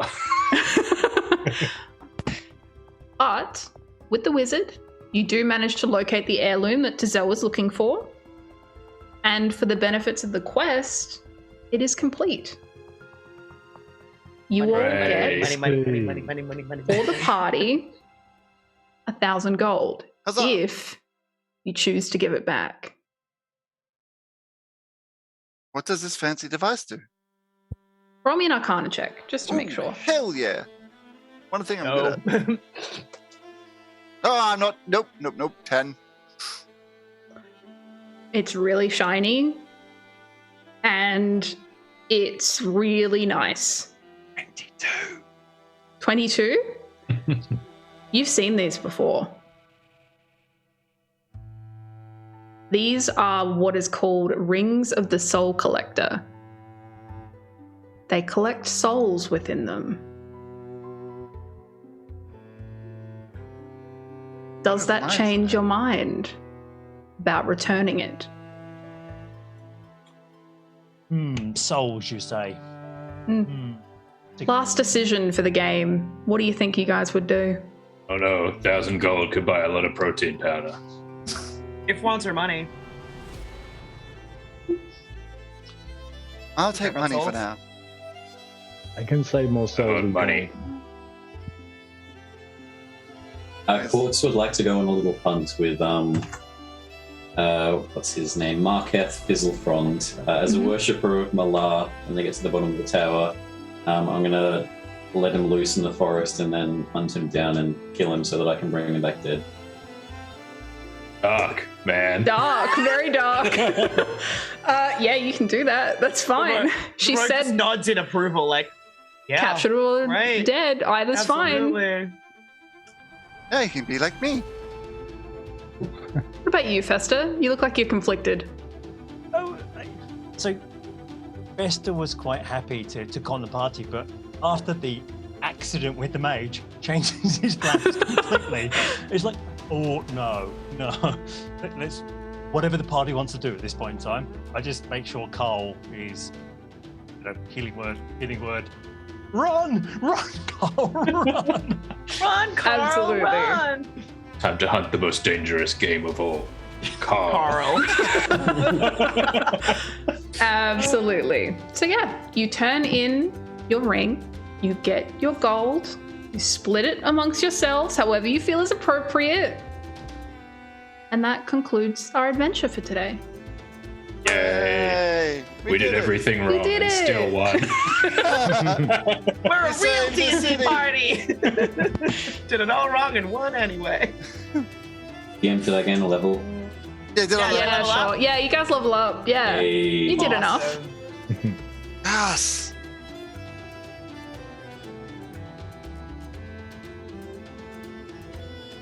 Okay, perfect. All right, so I've been BurrowsRed for today. We will go around the party just to, go through everyone, make sure that everyone's all good, and talk about ourselves. So, Sheldon, let's go first. Yes, I'm Sheldon. I play an actual play campaign on twitch.tv/VenicElder. We also love Twitter and we love all the people on there. So thank you so much for having me. It's been really fun. NVC. I've been NVCDM, your Wayne for this evening. I play in various TTRPG streams all over the place, so if you play around long enough, you'll find me in one of them.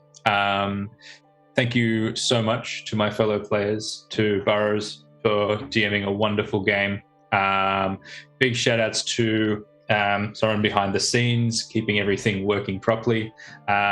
This is the end of day 1 of several, so come back tomorrow, donate some more money, force some more wild magic on everyone. It's going to be a great week. You'll see me again shortly. Kate. I'm Kate from Dungeons and Doctorates. We're an actual play podcast about 3 fantasy PhD students at a fantasy university and all the shenanigans that go along with that. You can find me all over the internet, as well as our little team. We love Twitter and Facebook and Instagram and all the places you can find us, hang out with. My colleague Ben played earlier today. Joe's playing on Thursday, and I'm back in again on Friday for another game of madness and mayhem. So hoping to support people with that. DeeTwenty. Hello. I was Fester and I survived, which is incredible given this rather dangerous party. Amazing job, Burrows. So much fun. Thank you much, and to the wonderful players. Ardent and Meeples and Dragons, thank you for doing this. I'll be apparently turning up at a couple more streams. Other than that, back to you. Cool. Christian? Here with Hermes D&D Services. It was real fun playing. I'm very excited and got some useful ideas for making the camp story less chaotic for tomorrow night. So come and catch us at 7 p.m. We're doing an extended one until 11. But yeah, with Hermes D&D, one-stop shop for D&D services, higher DMing, DM tutoring, custom content, and then other than that, we've got a bunch of other things going on.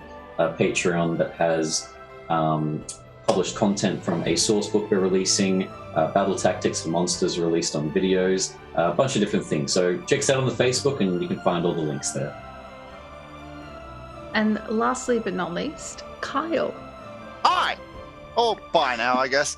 It's I'm from the Dicecasters. We're a variety stream. We play video games and we do TTRPG streams. Currently working on a campaign where we play Pathfinder 2E. So it's been real interesting having to relearn how to play D&D 5e, which is fun. But I've had a really, really amazing time today playing in the first game and this game as well. It's been a lot of fun. Thank you, Burrows. Thank you, Meeples and Dragon. Thank you, Ardent Roleplay, for having me. It's been a wild ride. So I'll see you all later then. And yeah, lastly, I've been BurrowsRed. I exist on the internet doing things. But just want to give a huge thank you as well to Ardent Roleplay and also Meeples and Dragons, and also specifically our producer today, doing some excellent work behind the scenes as well. But yeah, come in, support a good cause. They're going for another 5 days. Is that correct? Yep, cool. Excellent. Till Saturday. So plenty of days worth of some excellent games. Check out the schedules and see all the cool people doing really cool stuff. So that's really important. But yeah, thank you for being here. Bye-bye. Bye. And that's a wrap for day 1 of Jasper's Game Day, Aussie Edition. Thank you, Michaeli, Matt, and Burrow for GMing and the amazing cast of players. But thank you most of all to the audience for your participation and contributions. Money raised goes to Beyond Blue, who do an amazing job in helping with mental health and suicide prevention. See you tomorrow for more amazing games with Sean, Bryce, and Christian.